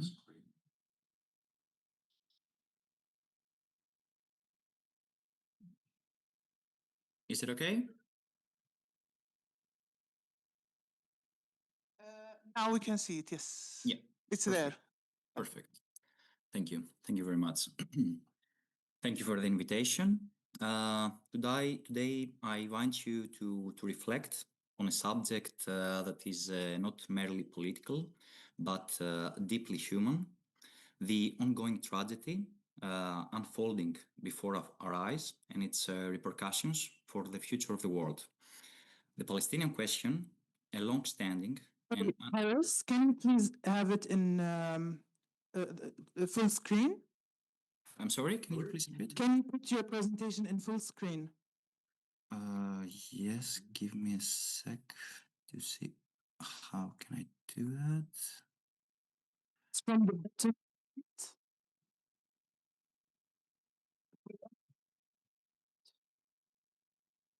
on Zoom. Right now, maybe? F5. Do you press on F5? Open the PowerPoint. Mm. I think I'm already sharing my screen, full Yes, screen. your screen is shared, but we can see we can see the whole Microsoft settings on top. If you can have it on full screen, if not, we'll just try to. Mm. If it's not so شايفينها ولا لا؟ Yeah, it's not clear, so you need to do it a full screen. If it's possible, you do Yeah. it on not Zoom, on your original. Yeah. Right now? Yes, it's better. It's better? It's better. A bit Perfect. better. Yeah. Thank you. Thank you very Thank much. you. So, I would like to invite you to reflect on a subject that's not merely political, but deeply human, the ongoing tragedy unfolding before our eyes and its repercussions for the future of the world. The Palestinian question, a long-standing and unresolved issue, stands on the crossroads of history, geopolitics, and global justice at a criminal juncture. We will examine how the genocide in Gaza reshapes our sense of responsibility, solidarity, and the structure of the global order. In 2025, the reality of war is more present than any time since World War II. The tense situation and competing geopolitical interests in the Middle East place Palestine at the center of global strategic concerns, as numerous countries are directly or indirectly involved in this complex geopolitical chessboard.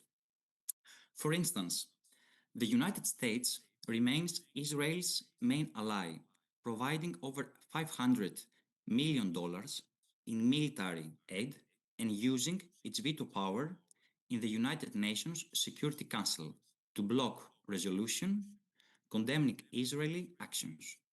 At the same time, Russia, while maintaining ties with Israel, seeks to exploit regional instability to counterbalance United States dominance, whereas China presents itself as a neutral actor aiming to exert influence through economic diplomacy and its Belt and Road Initiative.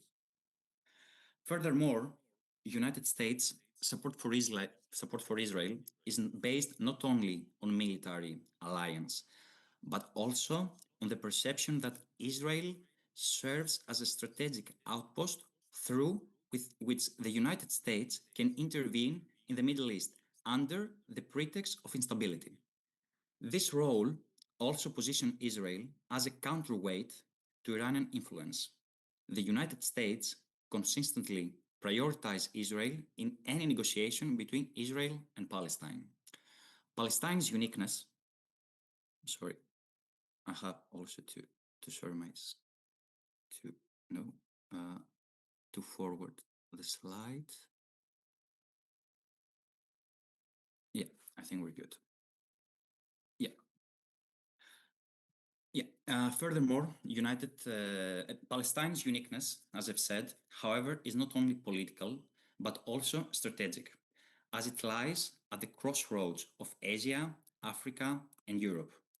Instability in the West Bank raises concerns about possible disruptions in the Eastern Mediterranean and in energy exports to Europe, while control over Palestinian territories influences shape alliances, and interventions across the border Middle East. Following the events of October 2023, Israel launched an unprecedented response. The military campaign in Gaza imposed a full siege with airstrikes and ground invasions. According to data by the Palestinian Ministry of Health on September 3, the tragic toll since the Israeli army's offensive to more than 67,000 deaths, with 1/3 of victims under 18 years old, specifically 19,424 children. However, it is estimated that the actual number of victims is much higher, as many remain buried under rubble, while over 1,022 people are injured and the 70% of infrastructure in Gaza has been destroyed. Mass killings of civilians, widespread famine, and deprivation of basic services indicate that Israel is committing a genocide. Furthermore, a report by Amnesty International in December 2024 concluded that based on its actions, Israel is committing a genocide. Despite the neutrality or even the detachment of many European states and other actors concerning the genocide in Gaza, a massive global solidarity movement has emerged with demonstrations in support of Palestine across the world. Millions of people mobilized, demanding a ceasefire and an end to the siege, while also calling for justice for the war crimes committed by Israel. Mass marches in major cities such as London and Paris, along with boycotts of products from companies supporting Israel, are among the most prominent examples of these actions. Solidarity also found expression through art and cultural festivals. In addition, the actions of the activist movement, Student Intifada, were particularly noteworthy, with more than 525 academic institutions in the United States and 174 dormitories hosting sit-ins and solidarity protests. Despite a climate of intimidation, including students' expulsions and visa suspensions for international students, the student movement stood firm and asserted its presence. Meanwhile, police raids on campuses became a routine, as exemplified by incidents at Columbia and Vanderbilt universities. It is evident that the solidarity movement in support of Palestine has transcended borders and ideologies. That was not a spontaneous development. It was the result of decades of advocacy for Palestinian rights. The destruction in Gaza, however, we have to notice that reflects the structural contradictions inherent in the capitalist system. Wars under capitalism serve economic and geopolitical interests. In Gaza, this dynamic is tied to the control of strategic corridors and energy resources in the Eastern Mediterranean.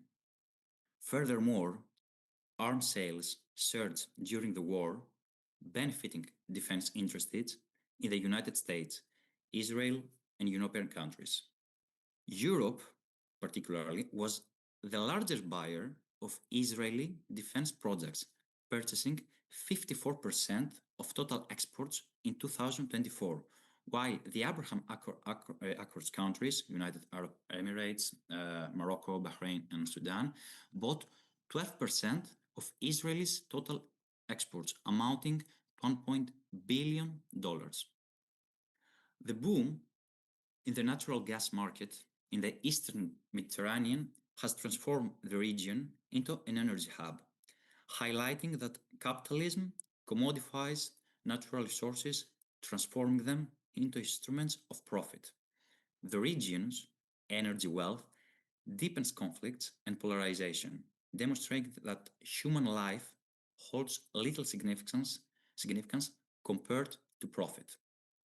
The humanitarian catastrophe in Gaza characterized by famine, deprivation of basic infrastructure and necessities, reflects a recurring pattern in capitalist society, where populations deemed geopolitically expendable experience systemic deprivation. The blockade imposed on Gaza makes it dependent on external aid. In capitalism, crises are managed rather than resolved. Human suffering and anguish become normalized, something people cannot escape when faced with profit and geopolitical interests. Moreover, we should not forget that the war in Gaza unfolded within a framework where the United States and the European Union supported Israel as part of the security and security strategy in the Middle East, while Russia and China seek to exploit the crisis to challenge Western dominance. These emerging dynamics demonstrate the priority capitalist states give to advancing their interests, perpetuating conditions and cycles of violence. The genocide in Gaza has created some deep fractures and significant doubts about whether institutions such as the United Nations and the International Court of Justice can enforce sanctions.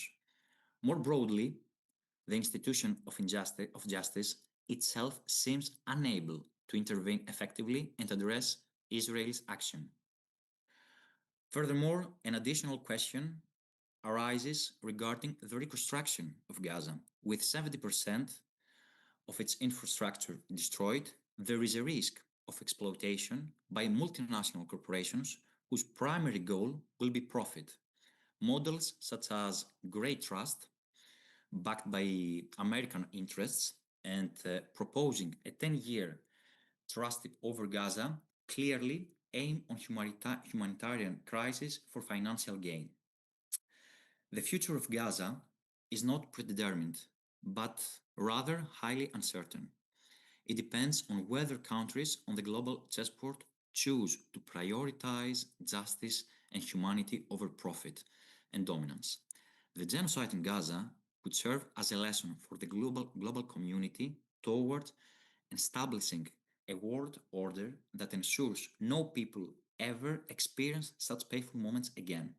Moments that words cannot describe, or else the vicious cycle will continue endlessly. In conclusion, as we reflect on the tragedy unfolding in Gaza, were confronted not only with the consequences of war, but with the deeper questions of justice and the future of our global order. The devastation in Gaza is not an isolated event, it is a mirror held up to the world, exposing the fractures in our collective conscience and the structures that perpetuate suffering.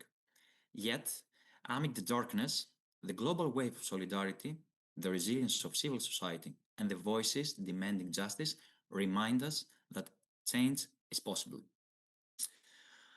I would like to end with a few lines from the poem Sunbird by Fadi Judah, excuse me if I'm not pronounced it right, which remind us resilience, a hope, can find it in the darkest times.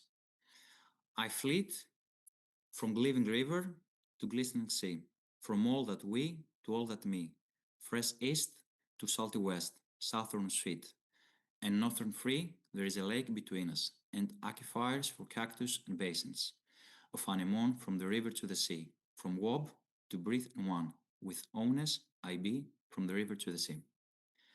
Thank you very much.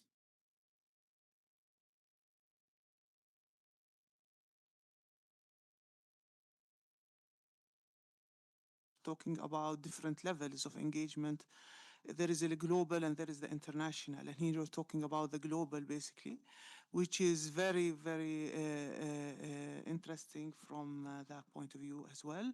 And which also tell us what level of engagement, while the global is trying to expand Palestine, the international is trying to reduce it as well. So it's important to see this tension between what people want to do and what states that represents the international want to do. That will take us next to our speaker المتحدثة الثانية اللي هي إليف دورموس اللي هي هتحكي عن فلسطين بصفتها نقطة تحول في ملكية القانون الدولي، وهذا طبعا تسلسل جيد عن اللي كنا نحكي قبل قليل. إليف هي باحثة ما بعد الدكتوراه في جامعة أنتورب، تتمحور اهتماماتها البحثية الحالية حول مشروع إيبوف، تحصين حقوق الإنسان للمستقبل وتطوير أشكال أعمق من المساءلة.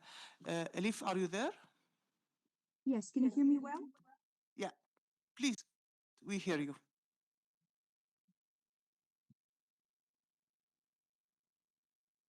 Let me first make sure that my own sound is good. Okay, perfect. Thank you.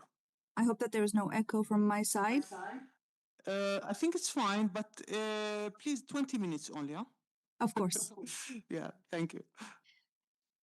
First of all, I would like to thank you very much for including me and inviting me to this conference. It is truly an honor, and I would have really liked to be there in person together with a delegation from the University of Antwerp. We really hoped to come, but unfortunately it wasn't possible.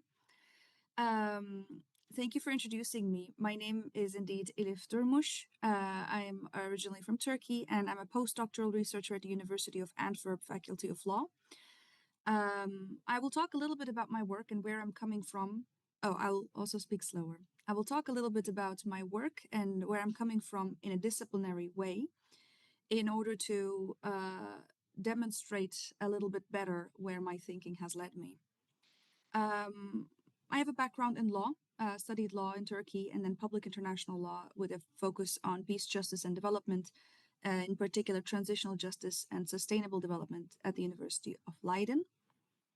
And I focus particularly on the laws of war and the laws of going into war, jus ad bellum.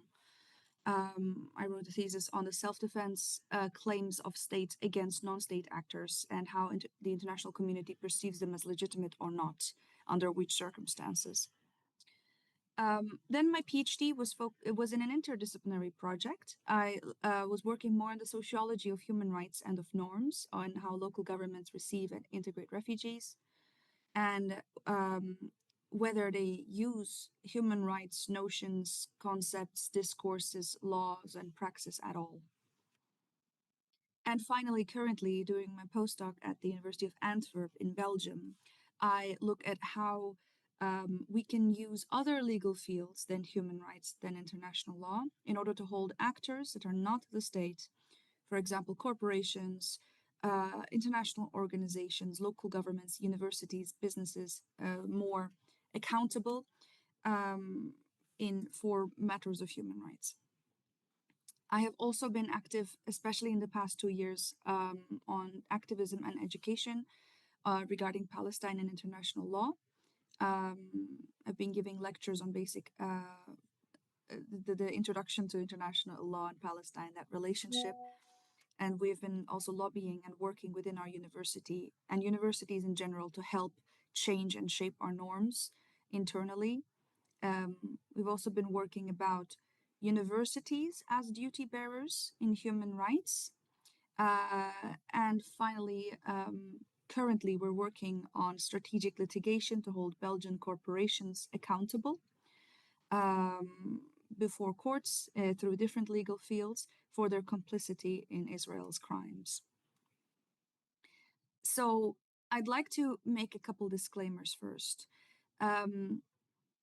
What I will present today will not be based on empirical research and not any systematized research in general, but they are based on my observations from being in this field and observing it from my point of view, from my positionality as a Middle Eastern scholar in Europe.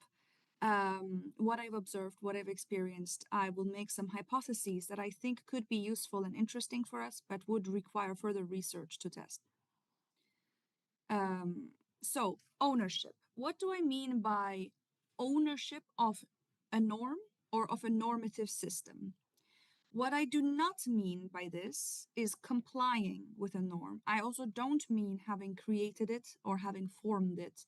I also don't mean only lip service to the norm or only benefiting from the norm or having a lot of power in the norm. What I do mean instead is taking responsibility for that norm, a term also sometimes known as norm entrepreneurship. So taking a norm and then really trying to advertise it, build it, construct it, go to international conferences, write articles about it. What I also mean by it is using the norm, interpreting it, pushing it forward, trying to progressively develop it, and also defending it, which can absolutely include, on the one hand, being critical of it, and also at the same time reimagining it or trying to make it more relevant and useful for social justice. So where does my thinking on an ownership of norms or ownership of international law come from? It comes partially from my work on armed groups and international humanitarian law. During my master's especially, I worked about armed groups and their responsibilities in international law and how they are bound by norms even though they have not been part of the creation of those norms. Nobody invited these groups to a seat at the table, but yet they are expected to follow these norms that are created by states instead. There is an NGO in Switzerland called Geneva Call. What they do is they engage with armed groups from all around the world on norms that are already in positive international law, such as the prohibition of child soldiers, such as the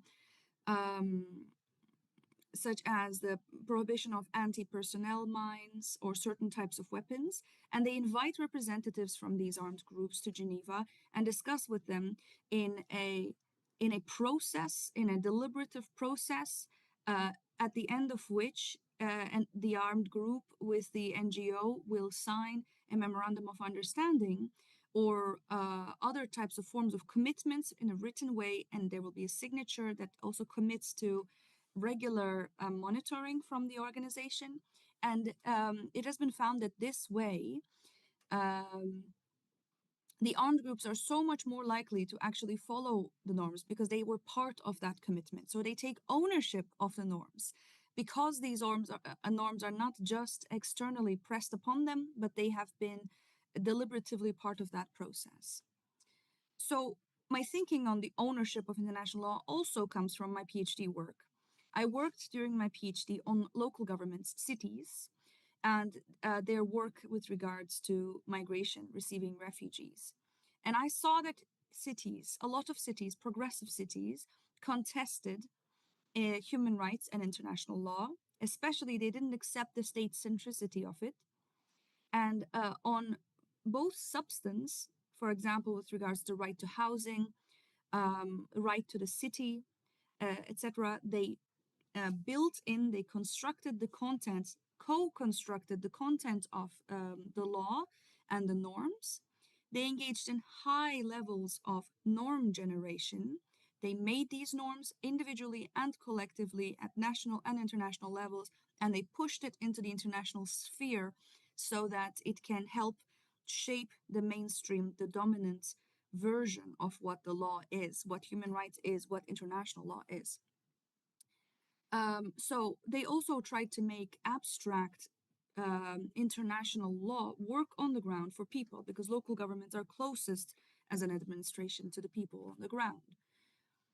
And Harald Hangju Ko, a scholar from the New Haven School of Thoughts, argues that calls this an identity and interest building process. So this legal process of norm generation builds the identity and builds the interests of the people engaging in it.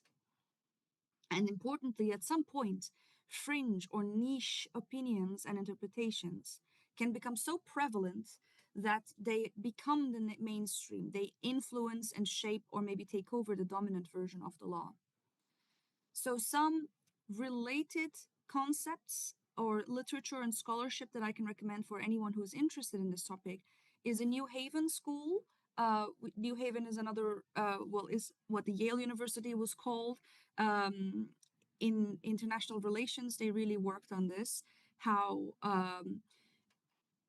debate about the law is a creative pluralist process that contributes to its improvement, juris-generative process. Also, Harald Hangju Ko talks about transnational legal process. And I also engage with the literature in sociology. The word socialization in the sociological sense is the internalization by an individual of norms, beliefs, culture, etc., of the communities that they live in.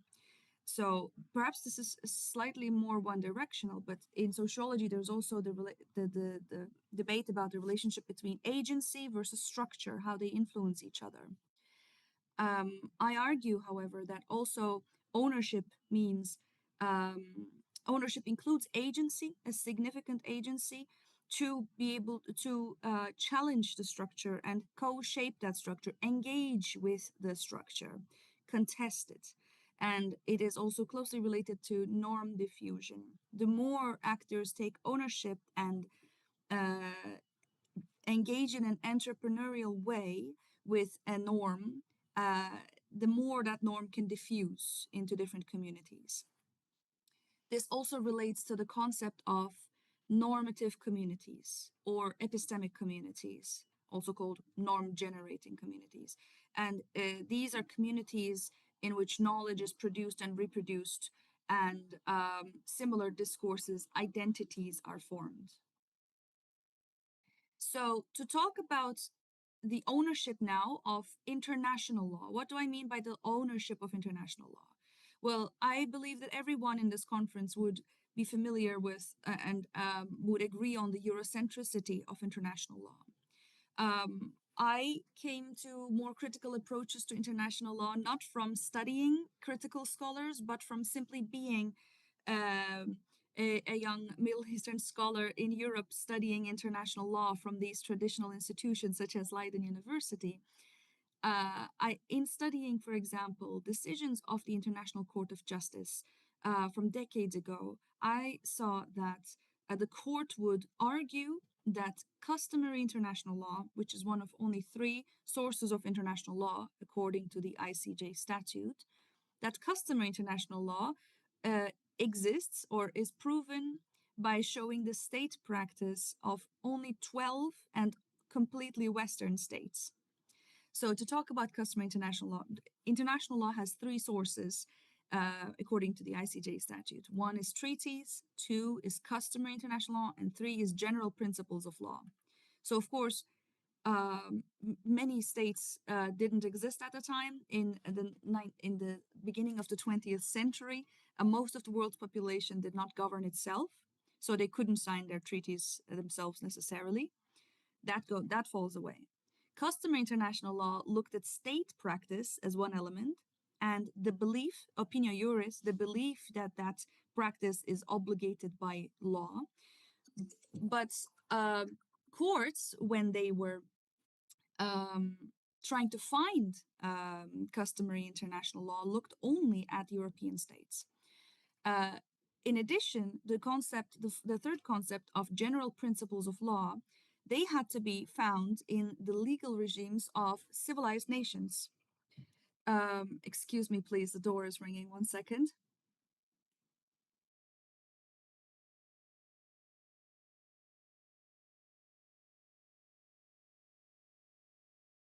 My sincere apologies.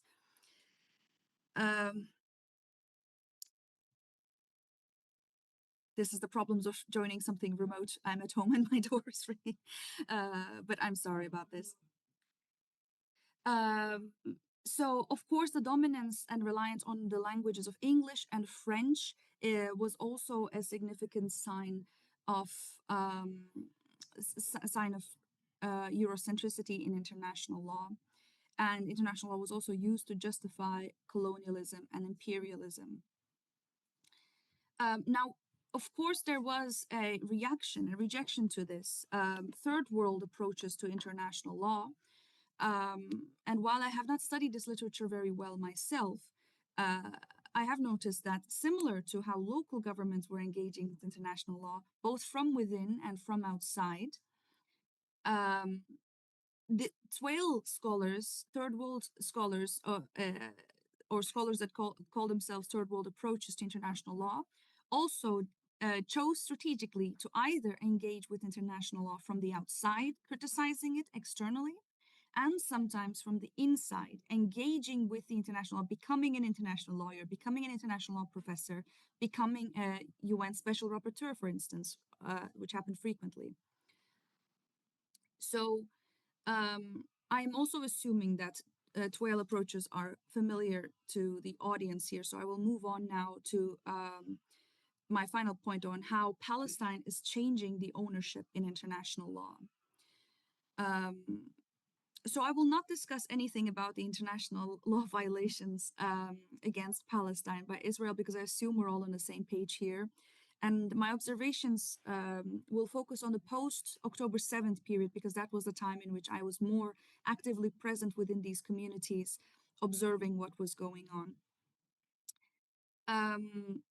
Now, how Palestine is changing international law, on the one hand, is first the states that are engaging with it most are using it, arguing that it is used for justice. States using international courts, for instance. We saw the case of South Africa versus Israel, Nicaragua versus Germany. Already Gambia versus Myanmar was showing this.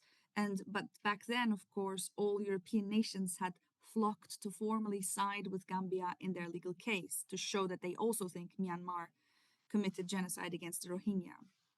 But also when we look at the ICC, the International Criminal Court, there used to be and still is a very strong critique of the International Criminal Court, a critique that it only seems to be capable of prosecuting African leaders and not European leaders, that it doesn't seem to prosecute Israel and the US. This critique was so strong that state parties of the Rome Statute were considering leaving the Rome Statute. And also actively deciding not to collaborate with the International Criminal Court.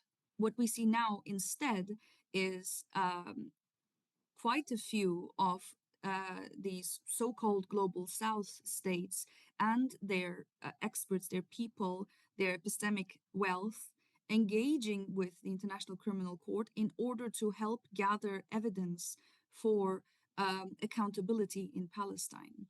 We see lawyers and the state of Algeria, for instance, or South Africa, and many, many others that are significantly engaging and contributing to the work, seeking also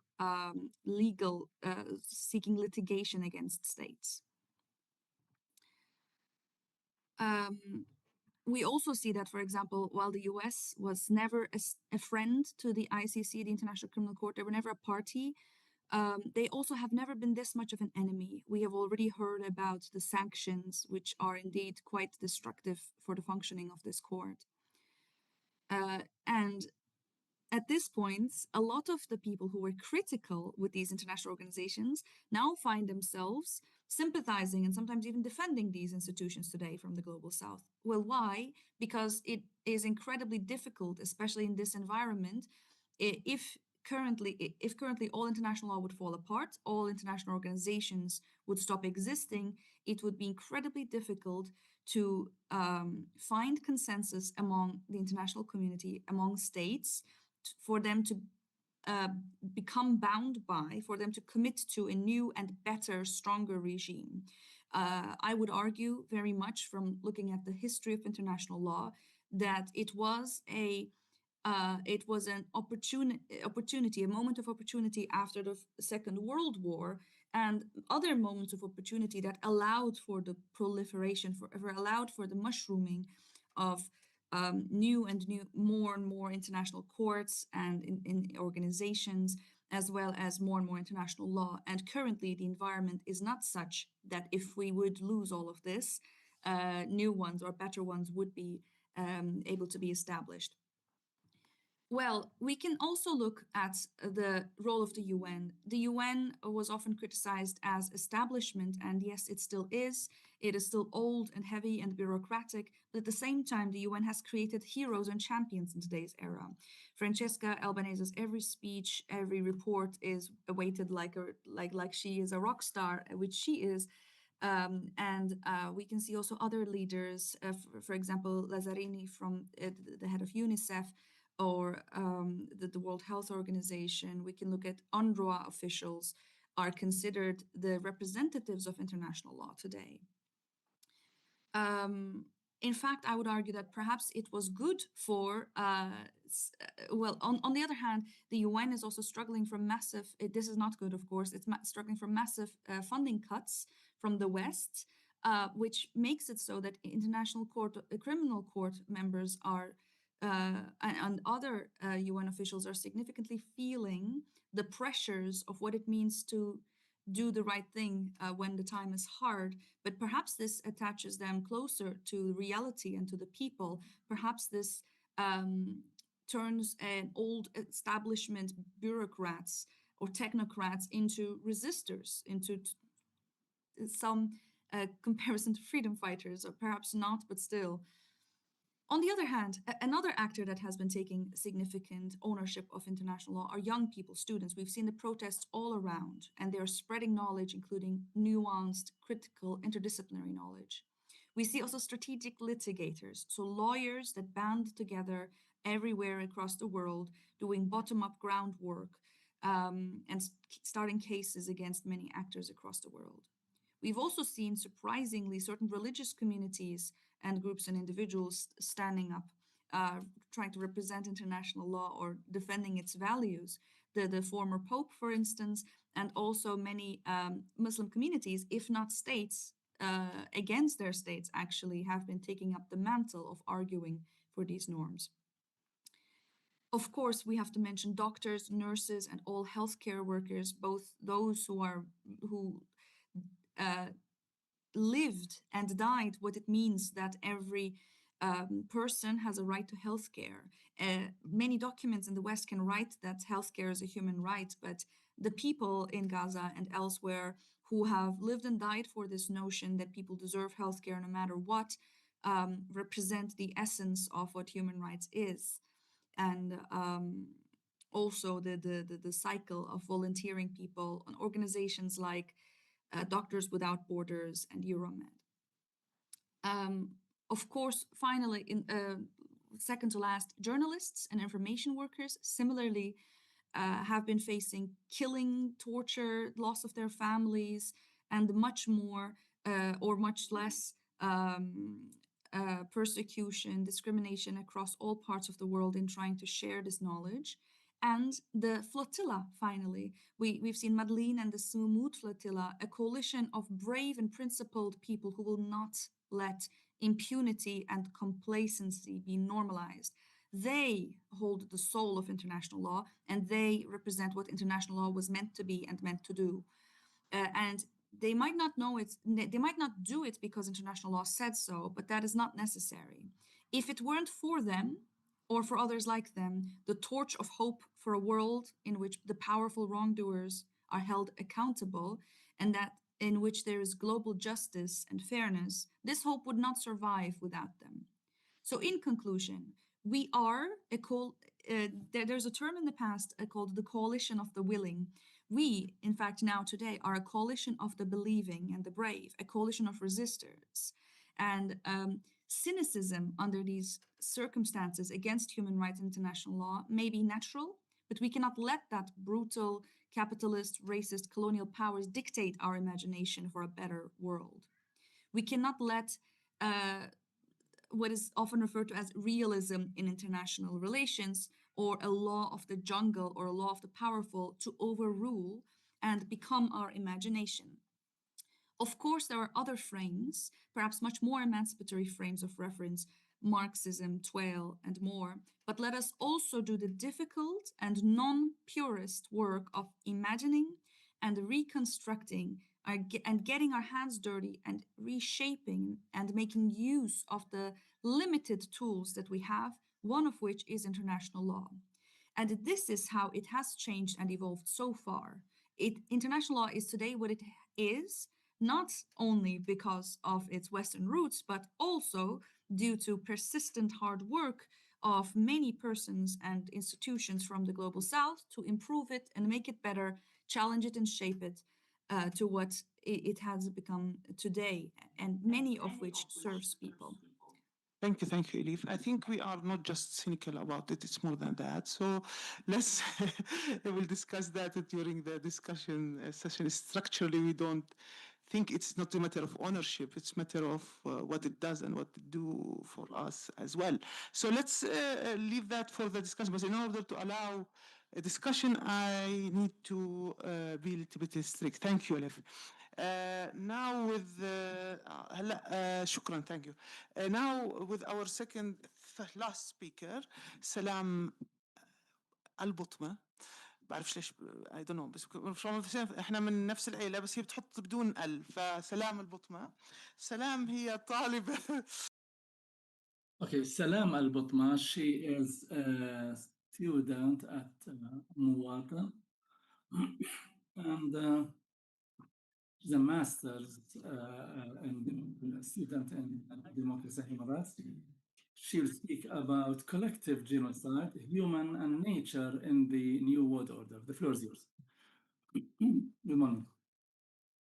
I would like to start by making questions whether the destruction of both humanity and nature has become normalized and accepted in the New World Order. And what we are witnessing today is the beginning of normalization of genocide as legitimate political choice, rather than merely an aberration or exception. So how it has become possible for entire cities to be wiped out, forests to be burned, and ecosystems and millions of years old to collapse in a world that claims to be experiencing a moment of a green transition and climate governance. These questions may seem simple, but they are in fact existential questions that transcend politics to delve into philosophy and ethics.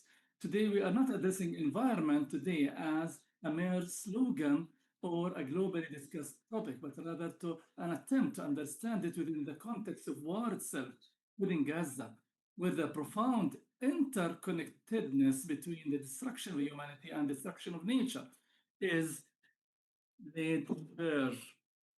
The transition's separation between them collapses in the face of the fact that environment violence is a structural component of the very logic. The argument I wish to present today is clear. The world is not experiencing isolated crises, political here or environment there, but rather a profound structural transformation that makes violence against both humanity and nature part of the logic governing the world. This allows me to say that violence against humanity and nature are two forms of one single destruction or annihilation produced by the capitalist structure that is gradually evolving into a fascist oligarchy on a global scale.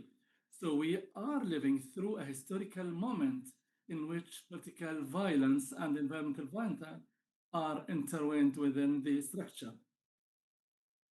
In a simpler way, the environmental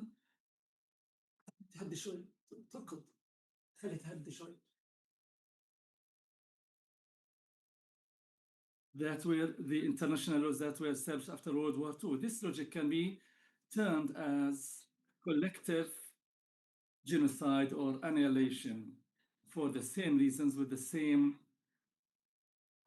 mechanisms. To understand this shift, I pose central questions. Are we witnessing normalization of genocide? Has the market become into an authority that transcends international law, ethical standards, and environmental norms? What is the limit to which market forces can override international law? In addition, what does this shift mean for international powers in the global order, for the future wars, and for the very possibility of global justice? These questions are not merely theoretical. They may be the only way to understand the world's failure to protect the Amazon rainforest and why the environmental and humanitarian disasters of the Russian-Ukrainian war went unpunished and why the world remains silent in the face of genocide in Gaza. These questions arise today because the global order itself has become a passive observer unwilling to protect humanity and nature, preoccupied with reproducing violence in ever wider and more complex forms. Meanwhile, environmental movements are busy depoliticizing themselves and distancing themselves from the global politics issue and deepening the artificial divide between humanity and environment. To establish the concept of collective genocide, we need to understand the structural transformations that reshape the world. And here I have 3 cases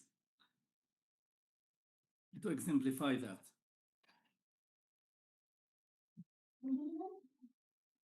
Since the end of the World War II, the international system was supposed to provide a safety net,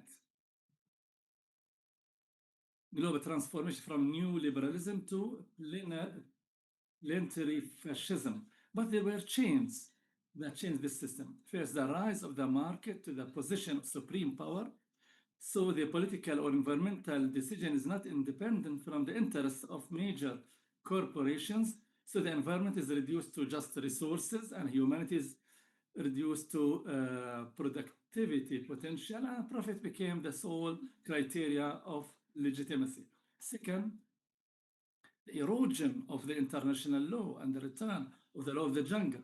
International treaties such as environmental protection, prevention of displacement became non-binding references, and the weapons that were internationally prohibited now they are used in public. The threat of using nuclear force became a political tool, and the climate agreements became used for geographical purposes. International accountability mechanisms are clearly losing their effectiveness if they exist at all. It seems that we are in a post-law era, a moment where power is wielded without restraint. Third, the integration of environmental violence into political one, where it transforms the environment from the subject of protection to one of control. Environment became a commodity, then a weapon, then a domination. The discourse of sustainability development has become to cover for the expanding the extraction projects and to expand new markets. Moreover, disaster and while environmental disasters continue to spread. Moreover, war today destroys not only humans' lives, but also water, soil, forests, and environmental infrastructure, and even more. Environmental violence is no longer a byproduct, but a tool of control. These 3 transformations make genocide a natural or even necessary part in the logic of the new World War, unfortunately. Second, if we look how the genocide of people and annihilation of nature, how they cross-cut, to explain this, I have 3 bases to explain the logic. The climate genocide or extermination in the Amazon when the planet became an open colony. Despite the international funding, environmental initiatives, deforestation in Amazon continues at an alarming rate. Why? Because the agricultural market, the meat companies, and mining are more powerful than all the climate-saving treaties. What is happening is not an administrative failure, but rather a victory of market over environment. The governments that legitimize deforestation and open the land for extraction platforms, as what's happening in the Amazon, is nothing less than genocide or destruction of all the ecosystems, the water resources, the indigenous groups, the land privatization. And when the governments fail to address this, this means one thing, that the international capitalism does not see environment as a human or moral value, but rather an economic resource that can be consumed. And so this destruction or genocide is part of the strategy. Number two, the Russian-Ukrainian militarization nature. Usually wars are measured by human losses, but this war provided a clear example for environmental destruction as part of the military strategies, such as blowing up dams, polluting rivers, urban land, and emissions and destruction of industrial and displacement of people, and the rest goes on. Here too, the world did not consider destruction environment as independent crime, but rather it dealt with it as collateral damage. And what happened here is the fusion of military and environmental warfare. And again, the question comes, is environment outside the realm of ethics when it comes to the interests of the major powers? The third case, and the most explicit one, not because it witnesses one of the largest massive genocide and destruction, but rather it's a dual genocide. It's Gaza, a human genocide that is used an example. Destruction, killing, displacement, complete destruction, starvation, in addition to environmental genocide, such as destruction of water, sanitation networks, air pollution, the transformation of neighborhoods into toxic rubbles, the devastation of agricultural land, and the of the beaches and all forms of life. Gaza here is not merely a place of devastation, but rather a mirror that reflects the collapse of the global order in its savage neoliberal movement. The word that remains silent about genocide in Gaza is the same one that is silent on the environmental and human destruction of the planet. Silence is not helplessness or isolated incident, it is a structure.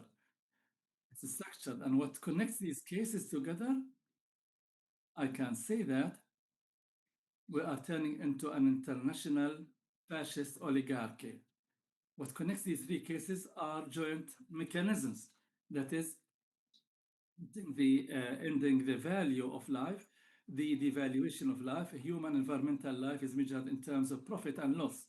Number two, the alliance between the state and the capital, where you cannot separate politics from major corporations, especially in the energy, food, and military technology. Third, justifying destruction through rhetoric of necessity, while I speak about development and combating terrorism and others.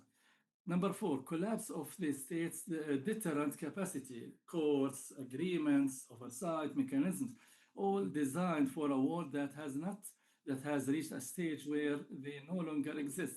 So consequently, violence is no longer external, but rather a mechanism of its rule. Here, move to another question. Where are these transformations headed? If the current trends continue, the world is heading down three dangerous paths, and maybe more. Number one, the normalization of genocide as a political practice. Widespread violence will no longer be a shock, but rather a tool of governance, and we witness more wars that do not distinguish between humanity and environment, which makes violence against humanity and environment inseparable form of violence. Number two, militarization of climate. With the environmental crisis worsening, water, energy, and food will become causes of conflict. We will witness wars over resources or climate borders that separate those who have the right to life and those who lack the means. Number three, the rise of fascist oligarchy, an elite that possesses economic, media, and military power and decide what is politically and morally permissible. In this world, the planet becomes uninhabitable except for the few capable of avoiding the effects of collapse. Political and economic decision-making is monopolized by a small elite that has the power to create disasters and survive them and determine who lives or who dies, and those who deserve protection or who not. Back to my first question.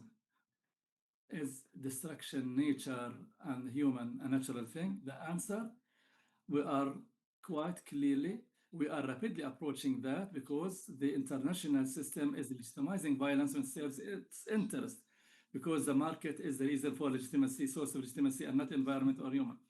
But the question that might be more important What does this mean for the future of the world and future wars? This transformation means that we are living through a pivotal moment where the world is becoming to a space where genocide, both human and environmental, is practiced as natural acts. It also means that the future wars will not only target enemies, armies, but also the environment as a tool to destroy societies. Natural resources will become a focus of increasingly violent conflicts, wars of water, food, and destruction of land and cities. This is precisely here that the post-human era emerges, an era in which the definition of who deserves to survive and those who do not is redefined.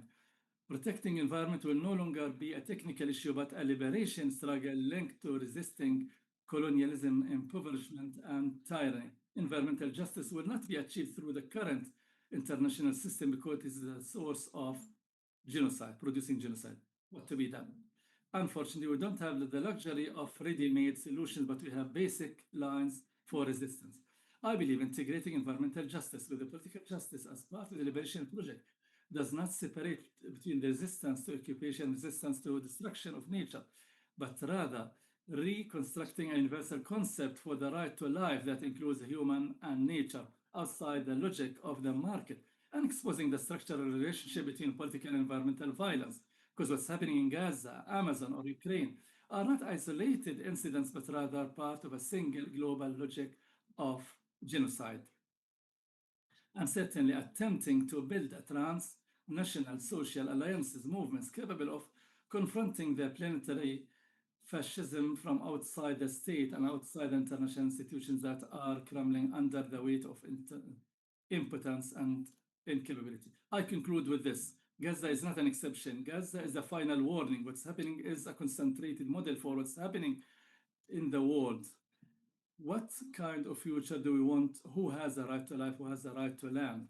Gaza is not an exception. Amazon is not an isolated environmental case. And the Russian-Ukrainian war is not a military conflict, but rather these are the link in a single chain, a chain of a world collapsing morally, environmentally, and politically. The question that remains for us all is not what is happening, but rather, are we going to allow this collapse to turn into a future? Because what is happening in Gaza shouldn't be read as an exceptional event, but rather an intensified model for what is happening in the world. Gaza is not just a victim of the war, but a mirror that reflects the new situation of the world. This war that contributed in action or with silence over what's happening in Gaza and allowed for this form of violence to be imaginable in its ethical, political, environmental system. What happened in Gaza wouldn't have been possible before a decade, but now it became a natural logic that is in an international system that is working towards moral and environmental disintegration. Silence over what's happening in Gaza and what's happening in the world environment has the same incentives.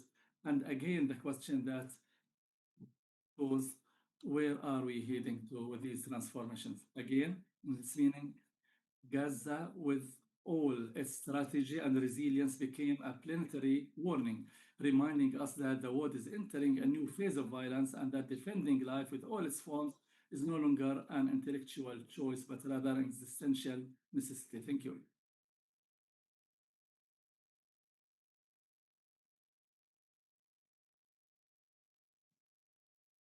We have 10 minutes.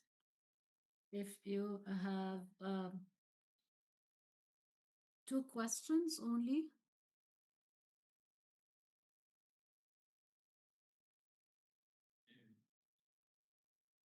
We have questions the way you asked us. I'm Dias Baboon from Bethlehem. The question is, the world after Sykes-Picot is known to us. However, we want to know the future of Gaza and the future of the Palestinian question. And peace be upon you. This is a hard question.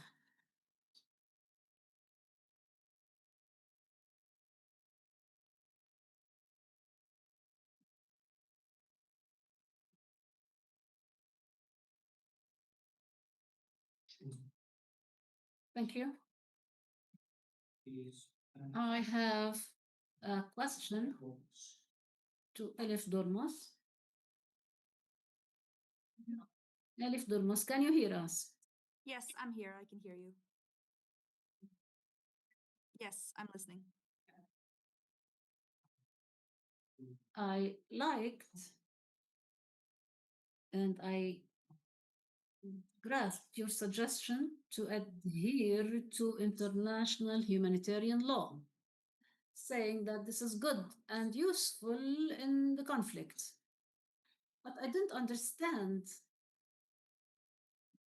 how is it possible to persuade people who suffer from all forms of death. How can we convince them that there continues to be an international law? I liked what you said, but I didn't know what to say to those people. How can we address them? How can I tell them that the international law is good and that we need to adhere to the international law? After all, what happens? Thank you. Are there any further questions? Yes.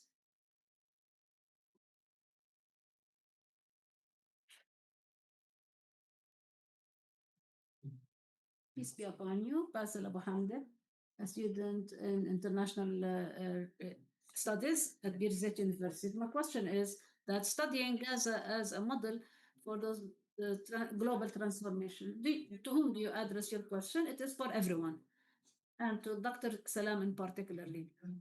The details that we study in the case of Gaza and environment, at the human level, and the economy, can't those studies divert us from the main issue, which is genocide? And the main manifestation is that Gaza is directly suffering from genocide. Why do we study Gaza as if it is a research material? I'm not saying this is happening directly, but rather indirectly. We need to study Gaza. However, the intensity of studies about the environment and the economy, don't you think that we are even relatively diverting away from the main issue, which is genocide, and that Gaza has become a case study? We will give each speaker 2 minutes to respond to those questions.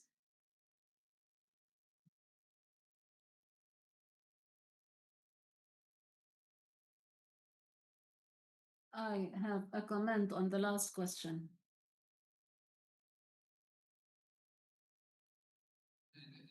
On whether there is a need to address other causes, not only Gaza.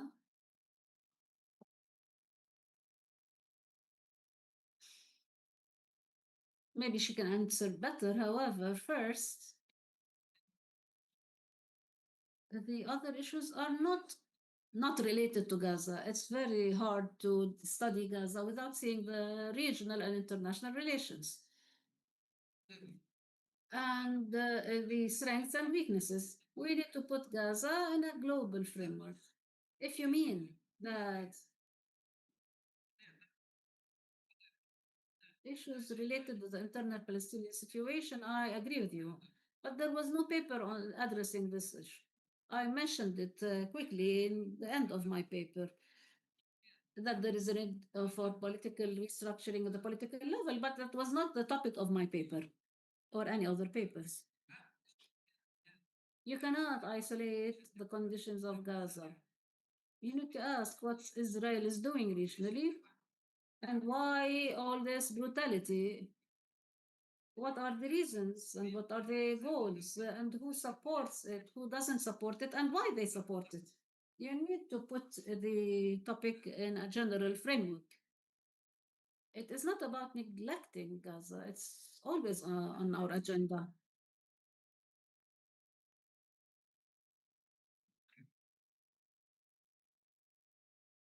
For everybody about which Dr. George tried to answer about the focus on Gaza and non-focus on Gaza, something like that. Do you want to add?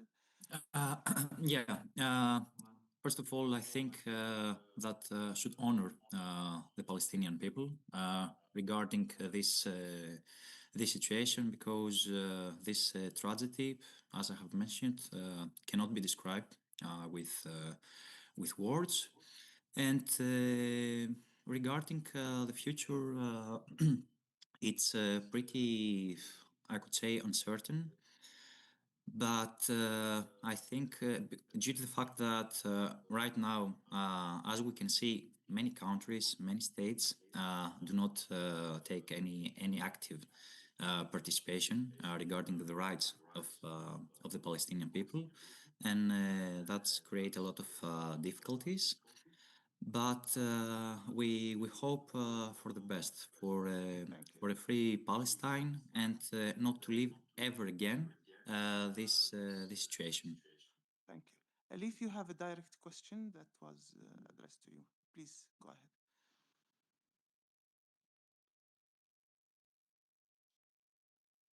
Yes, thank you very much. I understand both of the questions, and I'd like to, in 2 minutes, touch upon both. With regards to the first question, I don't think that the burden of believing in international law should be on the people who suffered the most, all the death and destruction. I believe others who are not bearing the worst burdens need to do it.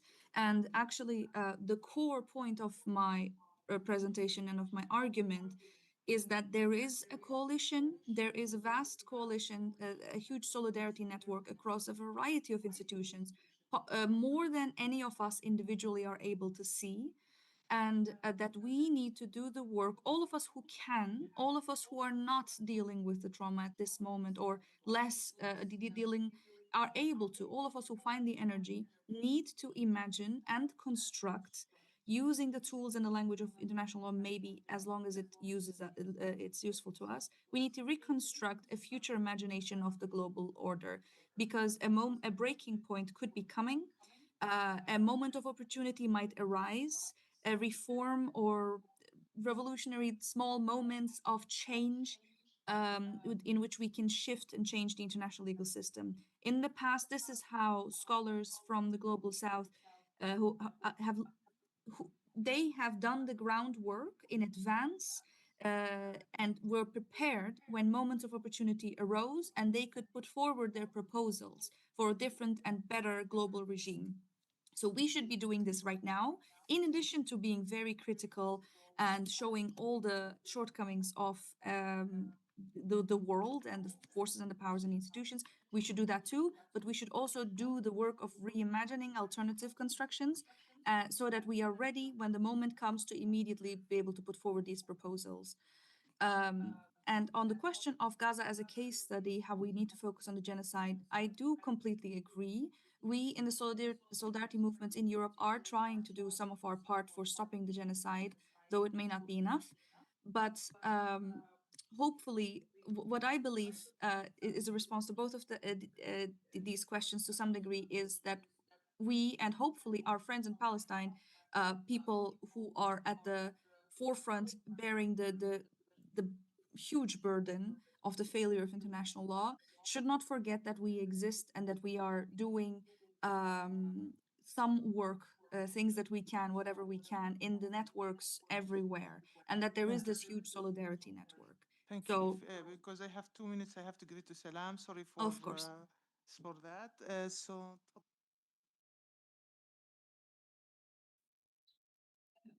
Regarding the first question, which is more complicated for me,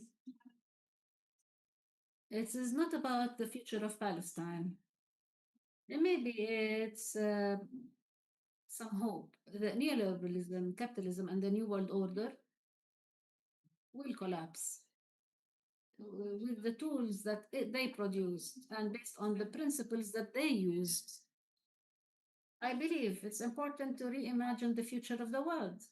I cannot answer you, but I can say that we need to open the prospects to imagine the future of the world and the future of the Palestinian question. If we can overcome the moment that capitalism and liberalism continue to exist, the moment they collapse, what will the future of the world be? Let's be more open. That's all I can say. As for the second question, about genocide and how we are having a different approach. It's hard to understand Gaza without understanding the world. We are speaking about a whole world order that affects all aspects of our life and the environment on our daily lives and on all details of our lives.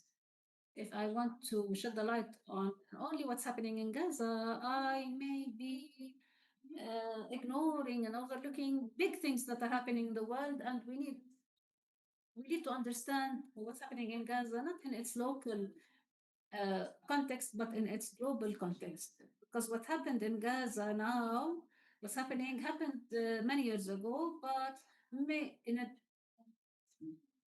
it happened actually previously in different forms and in very fascist forms. It is not new for the world, it's new for us only. This is what I wanted to say. Thank you. We thank everyone. We thank Salam, Dr. George, Elif, and Harris for this session. We will move to the keynote address by Francesca Albanese. Is she ready?